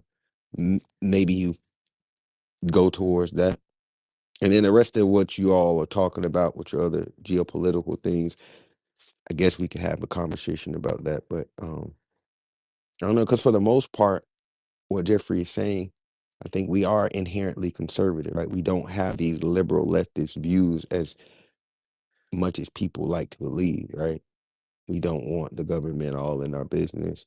I don't think we're receiving too many handouts like that, Dana. I'm being serious. I think we've been pretty self-reliant for the most part. So I don't, especially on social issues and in government. So I don't know. I don't, you know, but again, I great forgot that I conversation. put Jamaicans versus FBA because we're so focused on the election. And by the way, if you guys, just a little FYI, the new governor, the new Democrat governor of Virginia, she was a former CIA officer. So, that's very telling. Um, and looking at her and hearing her talk, you will never believe. But see, that's part of being a spy. You are a professional liar, and manipulator. And here's the thing: every politician lies. I don't trust none of them. I don't. I don't. Yes, I voted for Trump. Yes, I vote red straight down. Right. Sometimes I do vote blue. Still, depending on who that person is, because even on my in a local level in the city where I live at, I do see statesmen. See, there are very few statesmen, and there are more politicians, and it's a difference between the two. But all politicians, they lie, they're full of shit. Everything they promised during their campaign, they cannot give you that, because if you know how the law works, especially in New York City, all that stuff that he has on his agenda has to be approved by the city council. When he was a city council, so he knows. And Mayor Eric Adams, he said it when early in the campaign, Mamdani, he wants to lower this, lower that, but he knows he doesn't have the power to do it. That's the city council where he came from. So why didn't he do that, or campaign or petition to do that when he was a city councilor in New York City? He did not do it. He may put a freeze, but again, he's going to put a freeze for 12 months tops, but he's going to give an incentive to the owners. Ain't no way in hell a owner in New York, whether you own a building or you own a home, if you are renting out your property and the mayor and the city council passes a policy to where they're freezing the rent that you can't hike it, they're going to say, well, you need to subsidize the offset of that, because you ain't going to the mortgage companies, you ain't lowering my taxes, you're not lowering my interest rate with everything else that I got to pay for. So it's what do you call that? It's like a wheel, everything is connected to everything. I said I was going to No, but Dana, hold on. He said he already said what he wanted to do, which is to make it so the owners of the buildings go into foreclosure because they won't be able to afford the increases, and then the city would buy the properties back and turning into community housing, whereby the Marxists would determine who lives in those apartments, and who do you think he's going to be putting into those different apartments? The individuals Illegals. who exactly the people he was speaking to in whatever fucking language, he was speaking in during his speech just now. So that's where we're going. Exactly. Right. Yep. So He wants to close Rikers Island. Think about what happens when you close Rikers Island. Where do those people go? They go right back into the community to destroy the community. Who did, owns Rikers Island? did anybody ever come up with a The jail. suggestion to Jail. fix Rikers Island? Like you're closing something. So again, he wants to give the criminals mental health evaluations. Okay. Send them upstate and then give He them wants to have social workers respond to domestic violence calls and EDC, emotionally disturbed individual calls. I mean, this is it's going to be it's going to be a big problem over there. And I'm glad I live in Jersey and not in New York City. I'll say that. Jersey. I got to fuck about a Jersey too. You got to look at New Jersey. New Jersey is going to be the same as just New York City. And that's the No, whole. it won't be. That's this. First of all, I saw the map. There are only maybe 3 or 4 counties that turn red. I'm telling you, Peter. Like especially in a tri-state area, like those immigrants have infrastructure on lock. And then you go in central Jersey, same thing, even south. So no, New Jersey is going to be just as bad as New York City. And New Jersey is a small state. Yeah, but then as far as crime wise, we don't see the crime they have there because we're so densely populated. There's so many police officers, not only that are on duty, but are off duty in New Jersey, that they could respond at a moment's notice. So we don't see the level of crime that they see in New York City just for that simple fact. And our police, a lot of times, aren't handcuffed. I mean, they respond to these EDCs and individuals, and they light their ass up. They send them to God. And I think we're going to see more and more of it as we move forward into the future. And I hope the Trump administration does what they say they're going to do, which is to deputize bounty hunters under federal law and to go out and increase the amount of deportations that are going to take place over the next year and a half. That's how we take this thing back. Let the bounty hunters go in and let them go back to wherever they came from.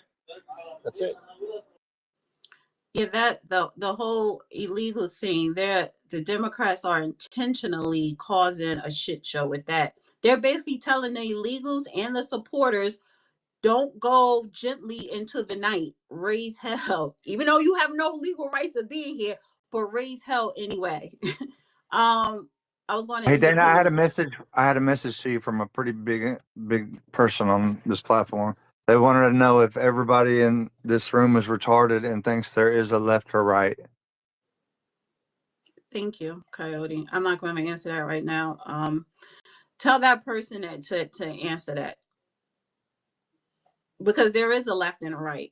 There is. We have 2 parties, even though they're supposed to be that green shit and everything else. No, we have a 2-party system, and they play off each other. And we have dark money that puts money in each party on a state level and on a federal level for the purpose of these corporations, whether they're silent or not, for the purpose of these international entities to have power. So yeah, we have a left and a right, but they bounce off each other. So yeah, and I don't think somebody asked you that question, Well, and Coyote. a lot of us in here I'm serious. we rely upon constitutional principles: the First Amendment, the Second Amendment, and the Fourth Amendment for privacy. And so we're going to vote who was going to put that message out and who's going to stay true to those principles. And that's where we need people that are in these rooms to step up and to run for office and get these people out who are part of the uniparty, which is what you're alluding to. I'm doing it in Texas, and fucking my governor. I mean, I could put a picture in the purple Why do pill, you but say just the F word a lot? I cuss. I don't know.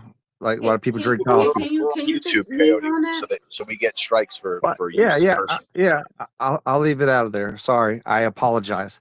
Okay, but the thing about it is like Texas is taking over. We just pushed the digital ID. Republicans, all of them but one, voted to put that in or whatever. I'm kind of seeing what he's seeing. It's like there's no really left, right, or whatever. It's like some kind of globalization move or something going on here. In case you haven't noticed, I mean, I know people personally that are like, you know, APAC paid on this platform. I got accused of it recently, but here goes my innocence with the documentation. But everybody knows everybody who gets paid by APAC to come on here and keep this whole left right fight going. It's like what are we doing? What I does don't your understand. digital ID look like? What are the parameters of it? I haven't got the ID that hasn't rolled out. We got the real ID, which I didn't even know that shit was coming out.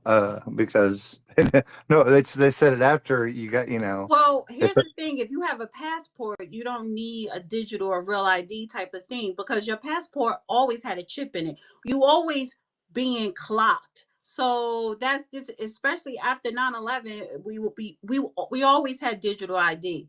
They're just, that's nothing new, and honestly, listen, the CIA, the feds, they don't come after regular people.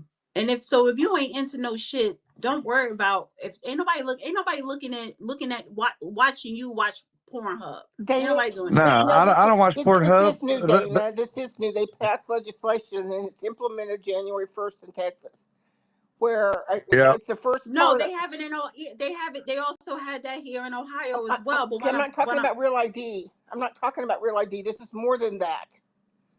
digital. Yeah. meaning what? Well, I'll put starting. it in the nest. Okay, I'll let him send it.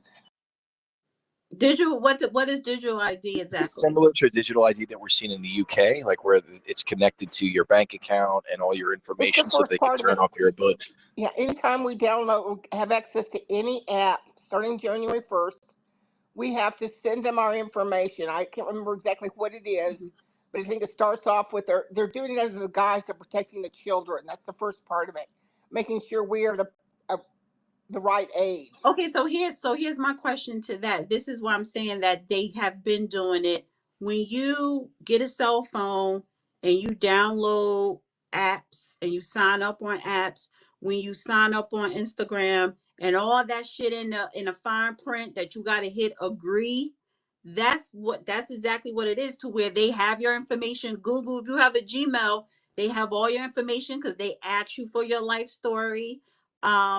That's part of, I will call that under the digital umbrella, because they have access to everything. Then that's why they sell your information. You agree to have your information sold when you download certain apps or you sign up on Google. So that's what I mean. Like this Yeah, this but this is has going been going directly to the on. Driver's government. license, This is Wait, bank going to wait, the wait a second. government. So information, electricity.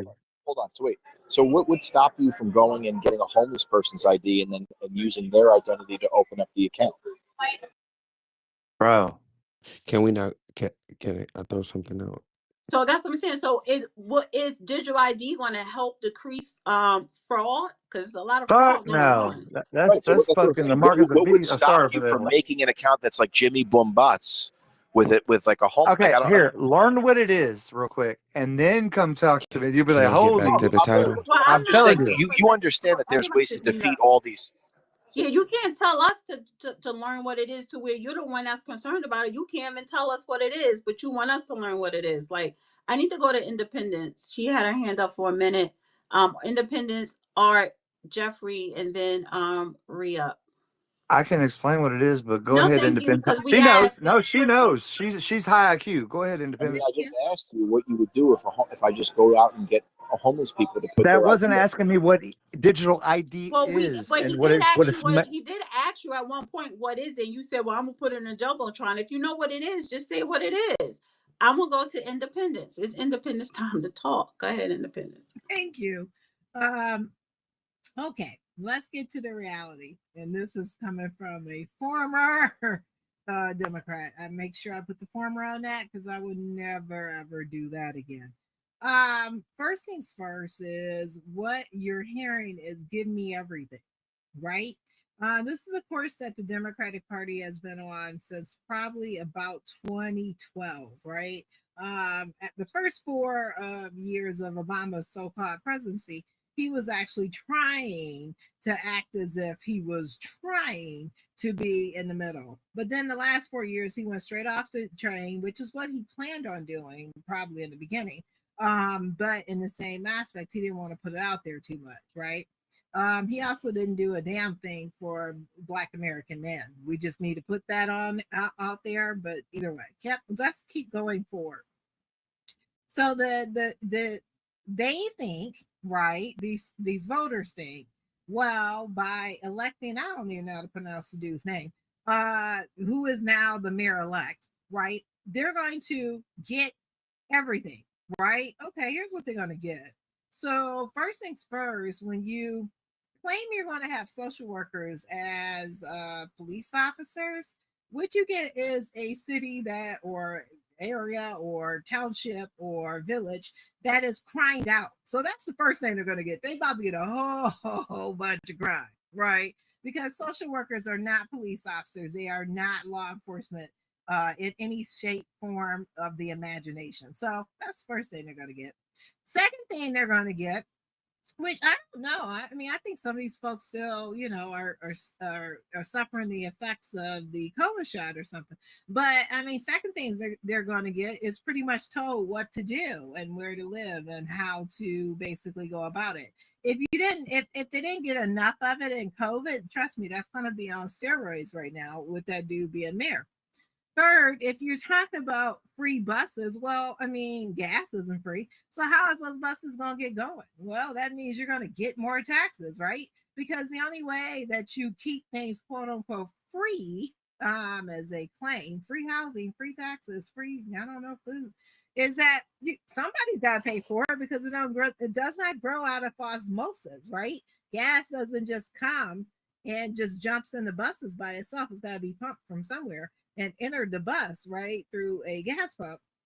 Oh, I'm sorry, they're going to do electric buses. So, okay, so then you're going to basically go use more of the free labor over in Africa in order to get the materials that you use in order to allegedly get the electric buses that turns out to give you cancer because of the simple fact that the radiation is all through the bus as you're riding in it. Okay, cool. So next is keep going because I mean it's free everything in New York, right? So I'm assuming that New York is actually going to hire everybody too, right? They're going to hire anybody and everybody. So with that being said, I mean, if they own you and they own your ability to pretty much do everything because the city of New York now owns the whole city of New York, well, that means if you have any opposition to what anyone, or I guess the shed mayor that's not really, and it's so, I gotta talk on that, but I'll get back to it. Shed mayor that is now basically telling you what you can get, when you can get it, and how you can get it, you really can't have any opposition to that. What is this issue with Democrats electing so-called socialists that are literally millionaires and billionaires themselves? I mean, if I have it correct, the mayor, right, or mayor elect, he didn't come from the scraps of the bottom of the barrel. Dude already had a whole boat full of money, right? And he has it now. He's just playing on their emotions because what's going to happen is that he wants it's always this way.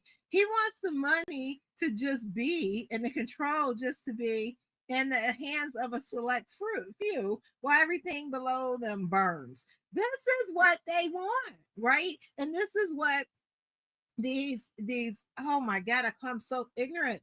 These ignorant, and I say that, and I'm not, I swear I'm an independent on this one. I know I'm sound like a Republican, but I really am. These ignorant Democratic so-called voters that want everything for freaking free, they have to realize there's nothing in life that is free. There's nothing in life that is free, right? You have to earn every damn thing that you get, right? So if you think somebody's handing you something for free, you best to believe every time that it is a cost on the other side of that. And so with the people of New York, right, what I predict, because this is how politics goes, is that now, in about give or take about 10 months, they're going to figure out that homeboy can't give them everything for free, then what? Right? Because if you go and look at AOC, I don't understand. They keep voting for the same thing.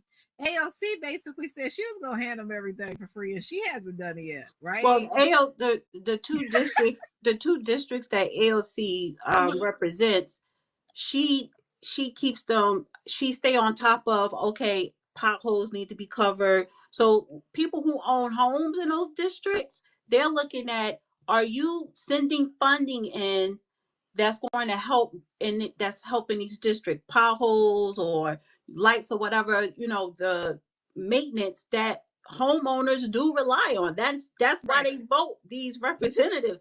So she's been staying on top of that. It's just that she also has a congressional vote that affects what is happening nationally. And just a little sidebar, California passed Proposition 50. So now the approval of the ballot initiative in the nation's most populous state will temporarily sidetrack California's nonpartisan redistricting commission and return the power to draw the congressional maps to the Democrat dominated legislature, which means we're not worried about president elections because it always turns blue. This is going to give California more seats for the midterms. Correct. So they passed it, and I listen. I don't know. Again, I don't know what type people in New York and California. What I don't know. Whatever. So yeah. I mean, not It's only a so mess, Dana. So, that's a whole nother thing. What I it, want to speak to the Republicans right now. And the Republicans, you had so many people. January of 2025, pretty much the Republicans had everything on a platter. This is why you have to focus on what it is that you say that you're going to do, and don't go into other, I guess, things, you know what I'm saying, that literally doesn't do for the voters that basically voted for you. This is a but lesson of what the hell not to do when you have it on a silver platter. Donald Trump has made just numerous mistakes in regards to focusing on Israel, focusing on Argentina, focusing on, I don't know, wherever the hell else ever, you know what I'm saying, besides basically focusing on what his campaign promises were. And you know what? The worst part about this is I have seen many times, I used to be a politician, so thank God I'm done with that. But the worst part about it is that you can't gain it back within election cycle, which is what's coming up literally tomorrow. The election cycle starts again tomorrow for 2026. And so he should have took the momentum that he had, Lord knows it was a lot, on January 21st, and kept going forward with all the promises that he made inside the election about America first. If that's the case, the Democrats will still be down there trying to gravel up the dirt from the ground. Now they have a bit of breathe of life, and Lord knows the American people and the rest of us is worse off for it. And I'm just saying that because that is very much true. I mean, but in independence, you're right in regards to young people being ensconced or emboldened by being given free things. But at the same time, they're going to feel the effects of this administration. I mean, I put two things in the nest. He literally said that he wants to empty out the prisons because violence is an artificial construct. They're going to feel the crime. And you have, I mean, his literally part of his campaign is talking about globalizing the intifada. So you have radical Islamicists that are going to be coming into the city and allowed to have free reign. I mean, you look at what's going on in Dearborn, Michigan, and you look at what's going on in the UK. Imagine bringing that here, and what happens once you have a clash of cultures where you have individuals coming in who think it's okay to chop their daughter's head off as an honor killing. It's going to come to a head, and it plays right into the playbook of the globalists, right? Because all they want to do at the end of the day is have power to control everyone and corral everyone into one area. And this is going to set the tone and the table to allow that to happen. Yeah, but I stay like a stone throws away from Dearborn. What I mean, I go to Dearborn quite often, and honestly, it's honestly a really beautiful city. I'll just be honest. But meanwhile, between time, what you have to realize is that Dearborn is probably, I don't know, about 20 square miles. New York City is like about 5 Detroits put up into one, right? When you're looking at that on a larger scale, and he's not trying to placate to, like in Dearborn, there are obviously Muslims that believe in the radical Muslim faith, but there's a lot other Muslims that are just basically trying to make their bag, right? And I'm just being real because I go to Dearborn quite often, and trust me, it is not a bunch of radical Muslims running around basically like we're just gonna chop women's heads off, right? They're trying to make their bag, and they actually are doing a good job at it in Dearborn. But meanwhile, between time, what he's going to bring into New York is a radical, right, aspect of Muslimism, and you're looking at that at a city that's literally 5 Detroits. That's the problem that we're talking about here. See, Right. I definitely agree with that, Independence. And you're so right. A lot of Muslims are conservative. There are a lot of Muslims who are Republican, even if they're a Democrat. They're not the Muslims that Mamdani is talking about. The Muslim he had stand behind him when he was talking about his aunt in 9/11. They're not the American Muslims that's been here. Those are the ones who just got here, quote unquote, radical or what have you. It is a difference. And people think, oh, Muslim, and you have all this stereotype. Wipe all that shit out your head. That's why I believe in separation of church and state. So the religion could get you caught up in some BS, and you're not focused on the ideology and the culture to where a lot of these immigrants and illegals come from. But I want to go to Stephanie, and let me just say this one last thing before I go to Stephanie and Gerard. Tonight, the Democrats won. This was their night. They won Virginia, New Jersey, New York, and Georgia, Ohio, Pennsylvania. and Pennsylvania, and California. They swept. No, I don't think a Republican won tonight. So that is a Hey, Dan, I'm fixing to leave. I just wanted to tell you, thank you for having me up in here. thank you. Hey, Thank you, whenever y'all, Coyote. well, No, no, whenever honey, you y'all gotta really mute talk, up. Honey, you gotta mute yeah, up. hold on, real. No, honey, because nobody interrupts me when I'm talking. We're not doing that. I don't know you like that. We are not doing that, honey. You just got to sit. So this was a victory for the Democrats. And the Republicans need to be very worried because, yes, starting at, well, it's already the 5th. This is the campaign for the midterms for next year. So I want to go to Stephanie. Hey, Dana. Um, brainwash. Thank you for the mic. So I'll make it quick. So I live in New York. I can't speak to Virginia. I mean that's like a wish-washy state, but even Jersey. The biggest problem I have with these Republicans out here is they never go into the inner cities. They don't listen to voters. They don't speak to voters. And if they do, I've repeatedly told any of these candidates, do not go in there with talking points because as a New Yorker, I'm going to read right through you and call your bullshit. So a lot of this has to deal with them not reaching out. Donald Trump he's a whole nother person. Like when he was running, he's always been into every area. And Republicans have to keep in mind that man's going to be out of office after this election, and they're back to square one with the Republican Conservative Party, whatever they want to call them. But I'm not surprised. New York, yeah, I didn't think it was going to go first of all for Saliwa. Unfortunately, we have ranked choice voting now. But I will say, like, I'm not really too surprised.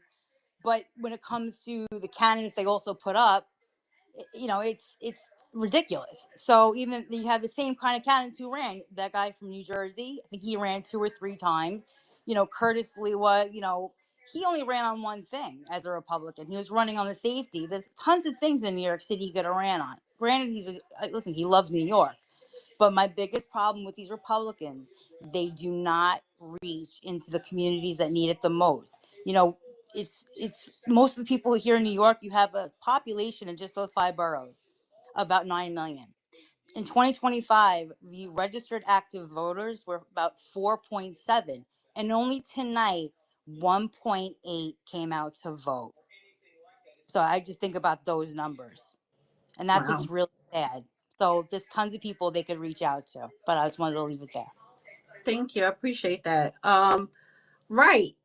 But they have to start now going into the communities of different people. And honestly, listen, there is not enough white people to keep Republicans in power, statewide or federal. Why? Because the Democrats opened up the borders. Honey, the Democrats planned 10 years down the line back in 2020. They knew what they were going to do for the purpose of 10 years down the line.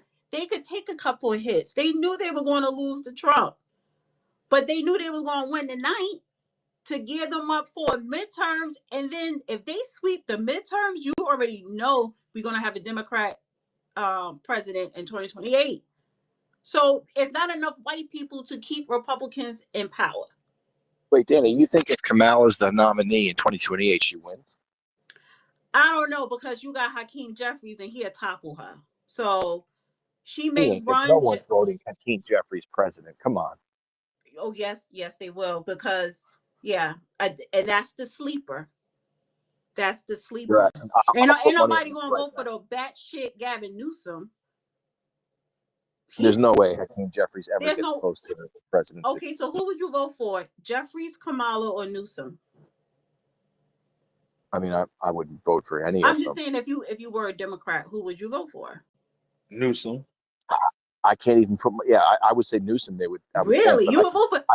A, Wow. I can't even put myself in that that's mindset because crazy. You will they're vote. radical. Newsom They're the is enemy a within. lunatic. Like, he has split. I think he They're has split all lunatics, personalities. though. They're all lunatics. Hakeem No, Jeffries but is I'm, just I'm as much of talking a about lunatic. literally split person. They're all liars and corrupt, but I think that man, he has split person. At least one thing about Hakeem Jeffries, when he's talking to black people, if he ever did, but if he is, he's not trying to put on no black accent.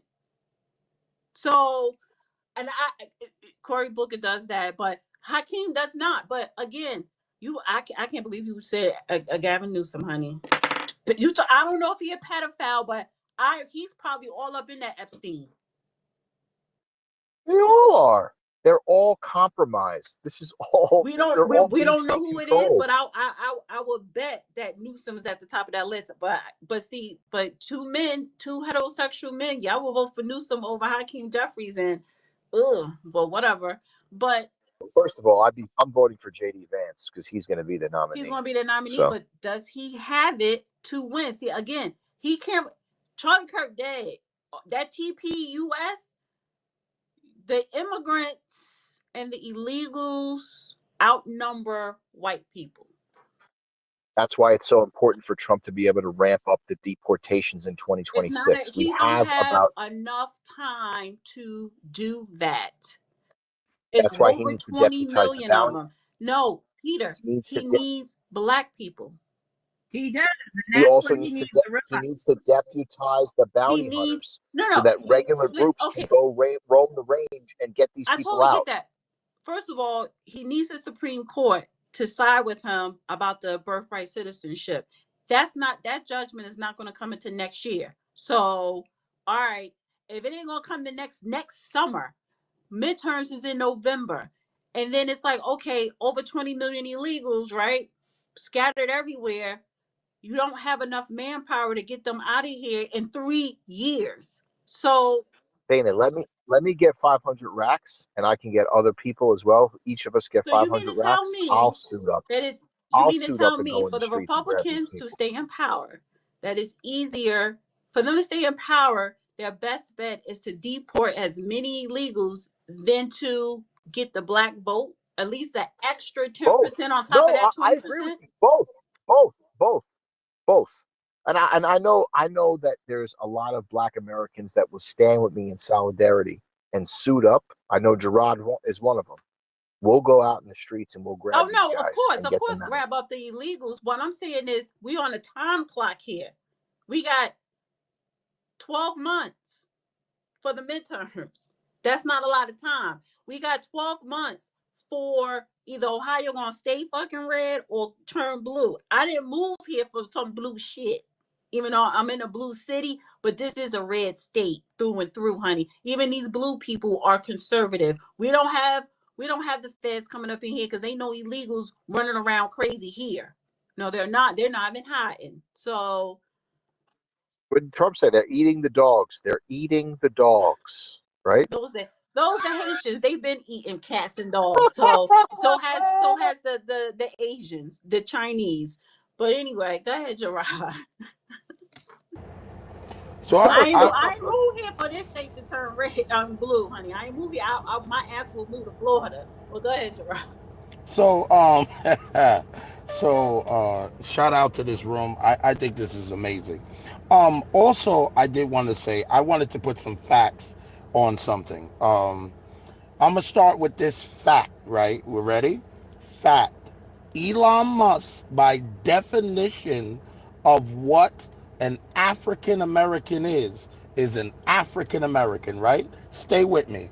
By definition, the person that won the election is Muslim by religion, but by American standards, he's African American because he was born in Uganda. That's the crazy part. So that makes him African American, right? So we have the richest man in America, in the world, an African American. Now we have the governor of New York, African American. So, to these comments of Muslims and I hate Muslims and all that, that's fantastic, right? But remember, it's a religion. Also, I did want to say something.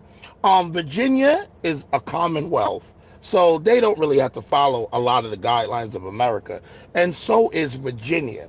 So when we say a lot of these things, we have to understand that there is a shift in the right direction. And let me say what I mean by the right direction. First of all, America is not a Christian nation. That's number one, because we're supposed to have freedom of religion. Also, we're supposed to have freedoms of speech. So if we want to talk about Jews, we should be able to, because this is America.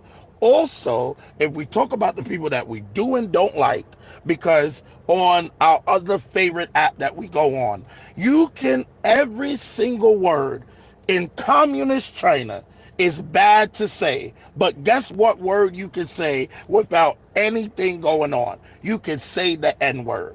So basically what I'm saying is that we need to start talking about the freedoms, because if we continue to vote Republican or we continue to vote Democrat, nothing's going to happen. The fact that Team Blue is winning under a Republican rule is good, because now if the Democrats do get in power, they actually have to give people something. You understand what I'm saying? Because we're not going to vote them in when you have all these states and they're not giving anybody anything, right? Because that's what the problem was this time with the Republican Party. They just won everything and they don't have to give anybody anything, but with some reason still supporting them in America, a land of the free. Right? Does that make sense? So, next, when you vote, what I'm telling people is, when you vote, I want you to think about this. America is free, and your misunderstanding of where a person comes from and where a person is born and a religion and all that other kind of stuff, America is supposed to represent freedoms of those things. White people don't have freedom in this country. Black people don't have freedom in this country. There's no freedom of religion. They're trying to take our guns. They're trying to tell our children that they can be whatever sex they want to be.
revolution because we're breaking free from all these previous standards and we're breaking free of this Marxism that is trying to overtake this country because we are being attacked by Marxism and communism constantly, and so that's a form of, we have to having to deal with that constantly is also, like a bit constraining, because you're always under the attack of the Marxists, and we're seeing it right now.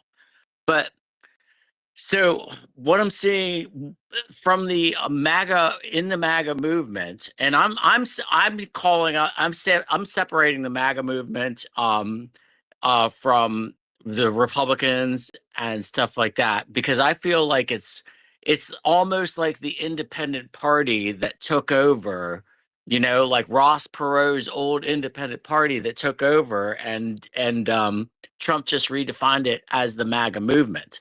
And said like, look, let's take care of ourselves first, and then we can, try to help out the rest of the world after that, because we can't help the rest of the world if we're not strong ourselves, So, but one of the things that I started once I realized all of that, I came to the understanding that the formation of our country, like, had those two components. It had the religious component and it had the philosophical component. And so the MAGA movement right now, it does have the religious component and its Christianity and stuff like that. I mean, whatever. I'm an atheist personally. Like I've studied religion my entire life. And I mean, that's another book of worms that we can get into. But I have a very deep respect for religion. And, so the MAGA movement does have the religious component, but I don't think that it has thoroughly defined the philosophical movement, from a mathematics theorem perspective, like we need to, like in mathematics, we build things up. Like we start with definitions and then we have corollaries and then we have theorems, and we do stuff like that. I do not believe that the philosophy of the MAGA movement is as strictly defined. And that's why that's got to be one of the key components of moving forward with all of that stuff is the definition of the philosophy. So hold on. I'm done. So Jeff, what part of the philosophy do you see permeating for us to move forward into the midterms next November? Okay, well let's develop it. Okay, so if the first question to ask is America, it's make America great again. So America first. First question: why? Why should America be first?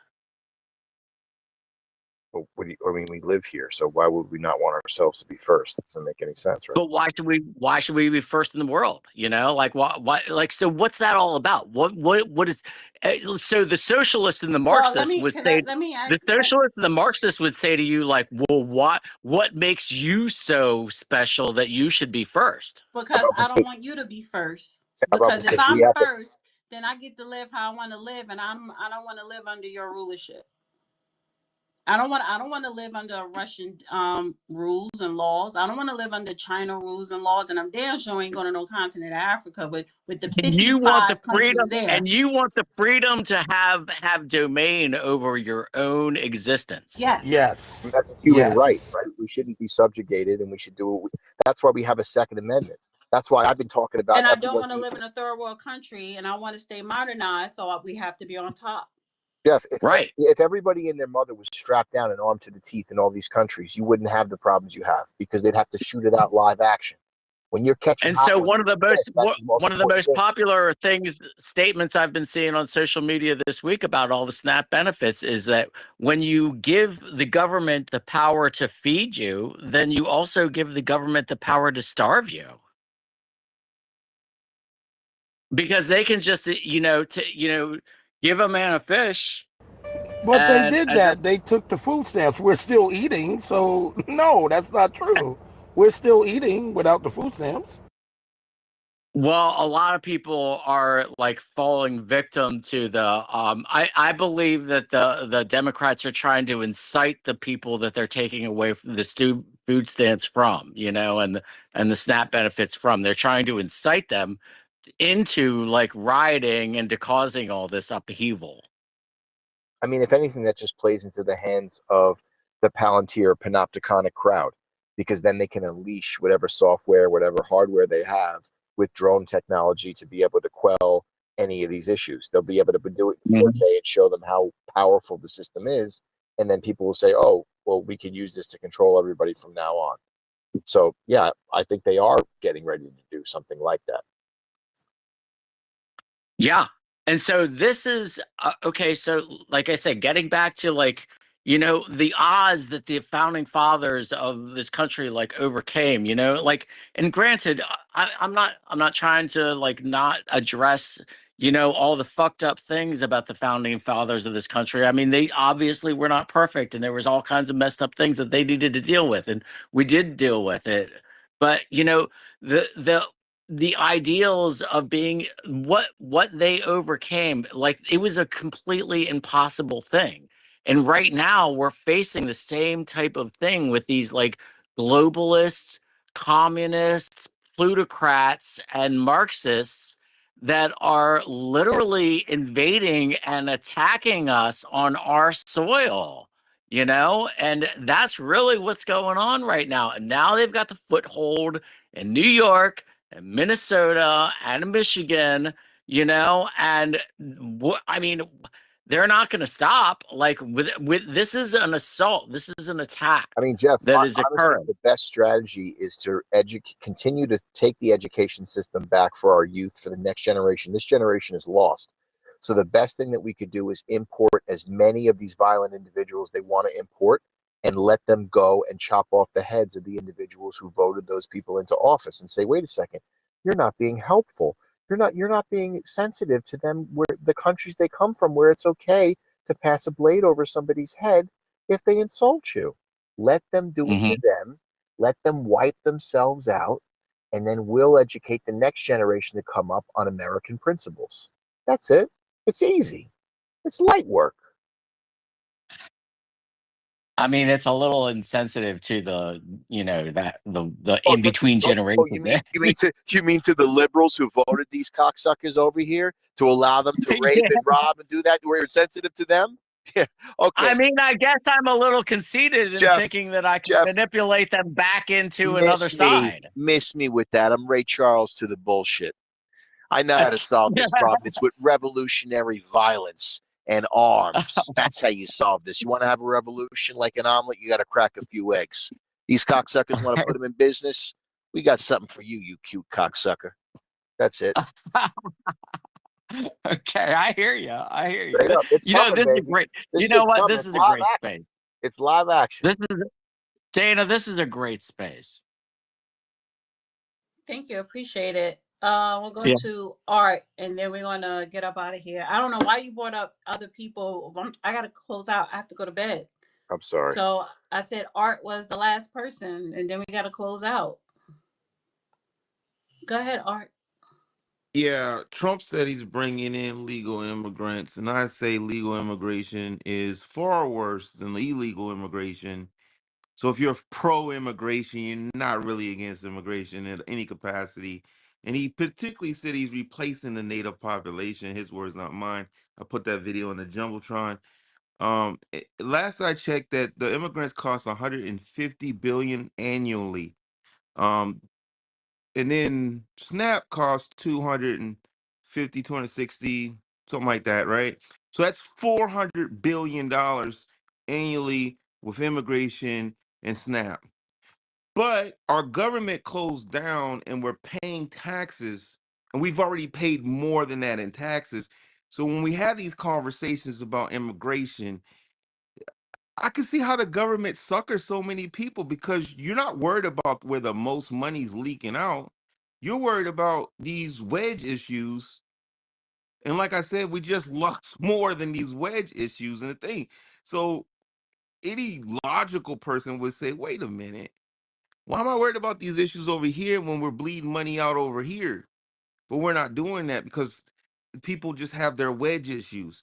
And I say that because $2 billion, and I posted this in the Purple Pill, which is the second biggest donor class, is single issue voters.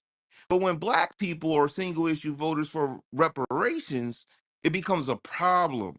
Oh, it's not, no, it's nonsensical. Blah, blah, blah, blah. You don't tell Israel that. You don't tell those people, APAC, that.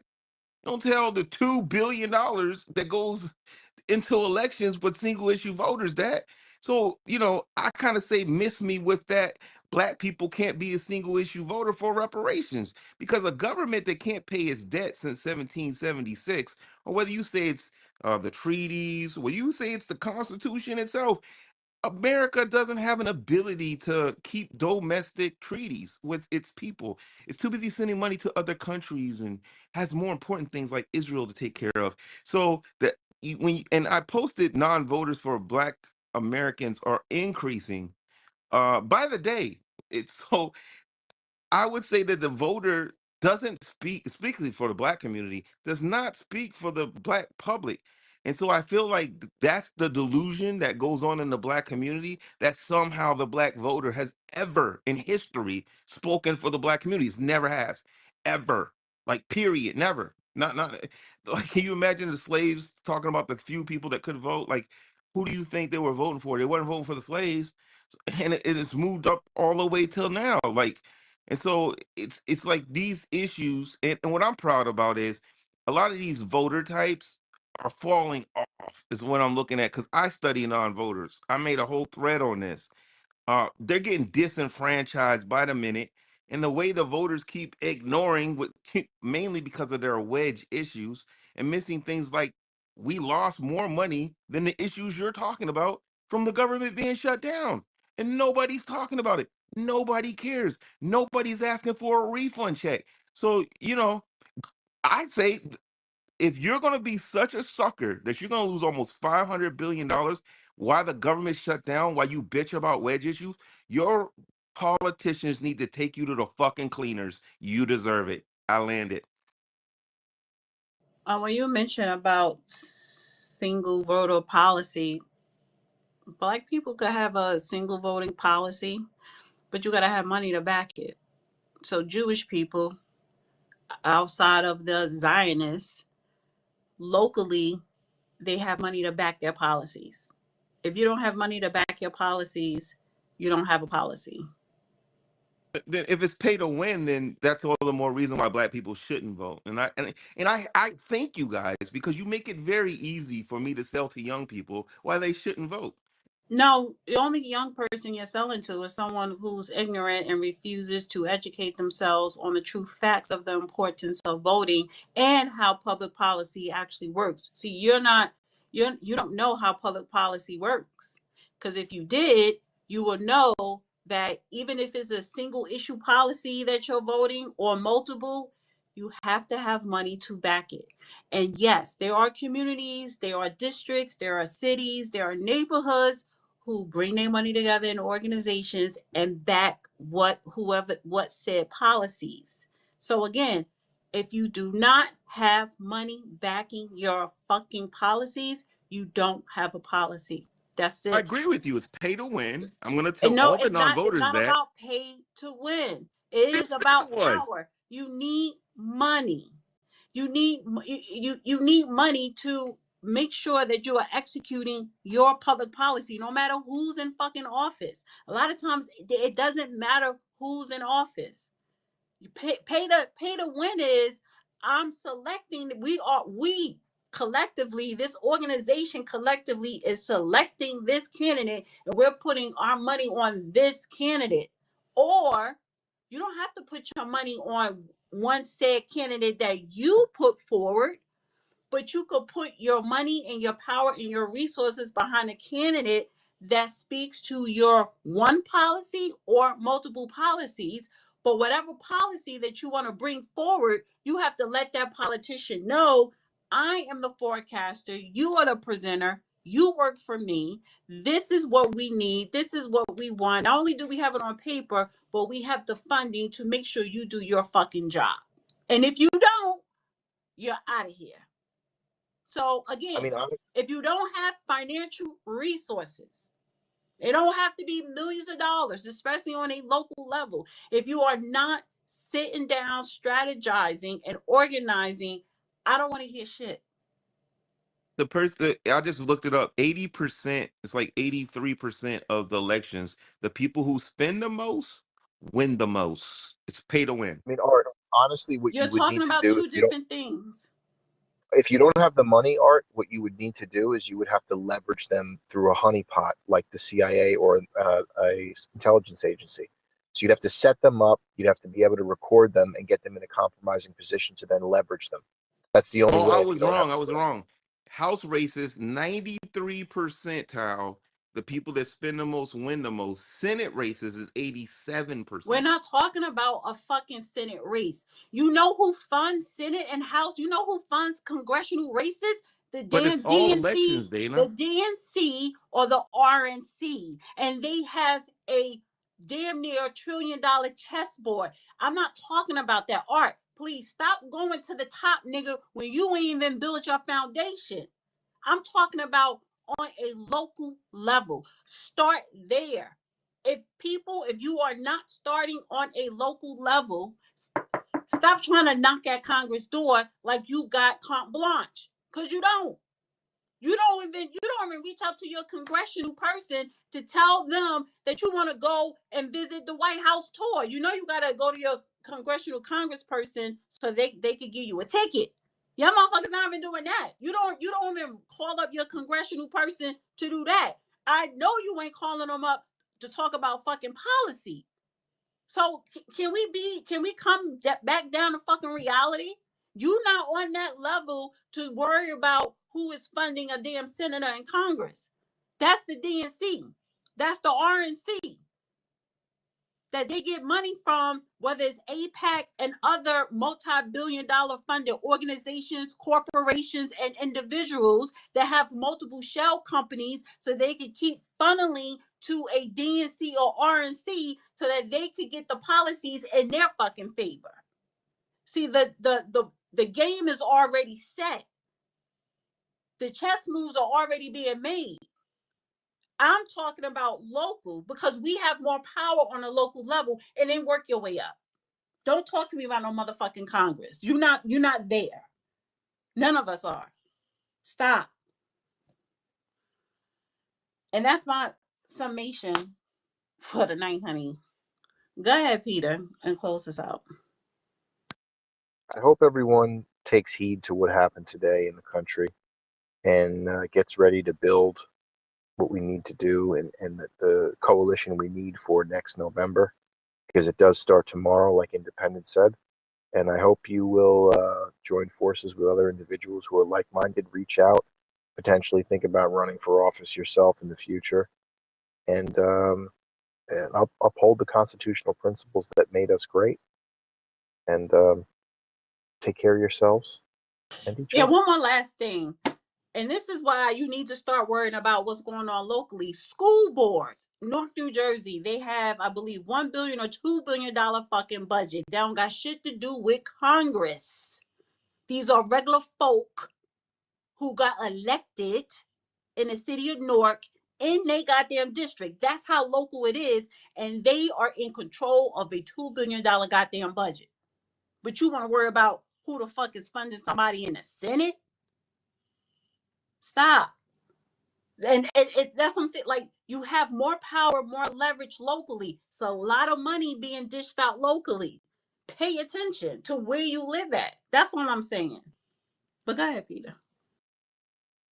Yeah, I landed a great space. I love the energy in here tonight, and we're going to keep it up. We'll be back next Tuesday with more, relevant issues, and hopefully we have some new information regarding how we can blunt this Marxist socialist agenda as it sweeps across the country.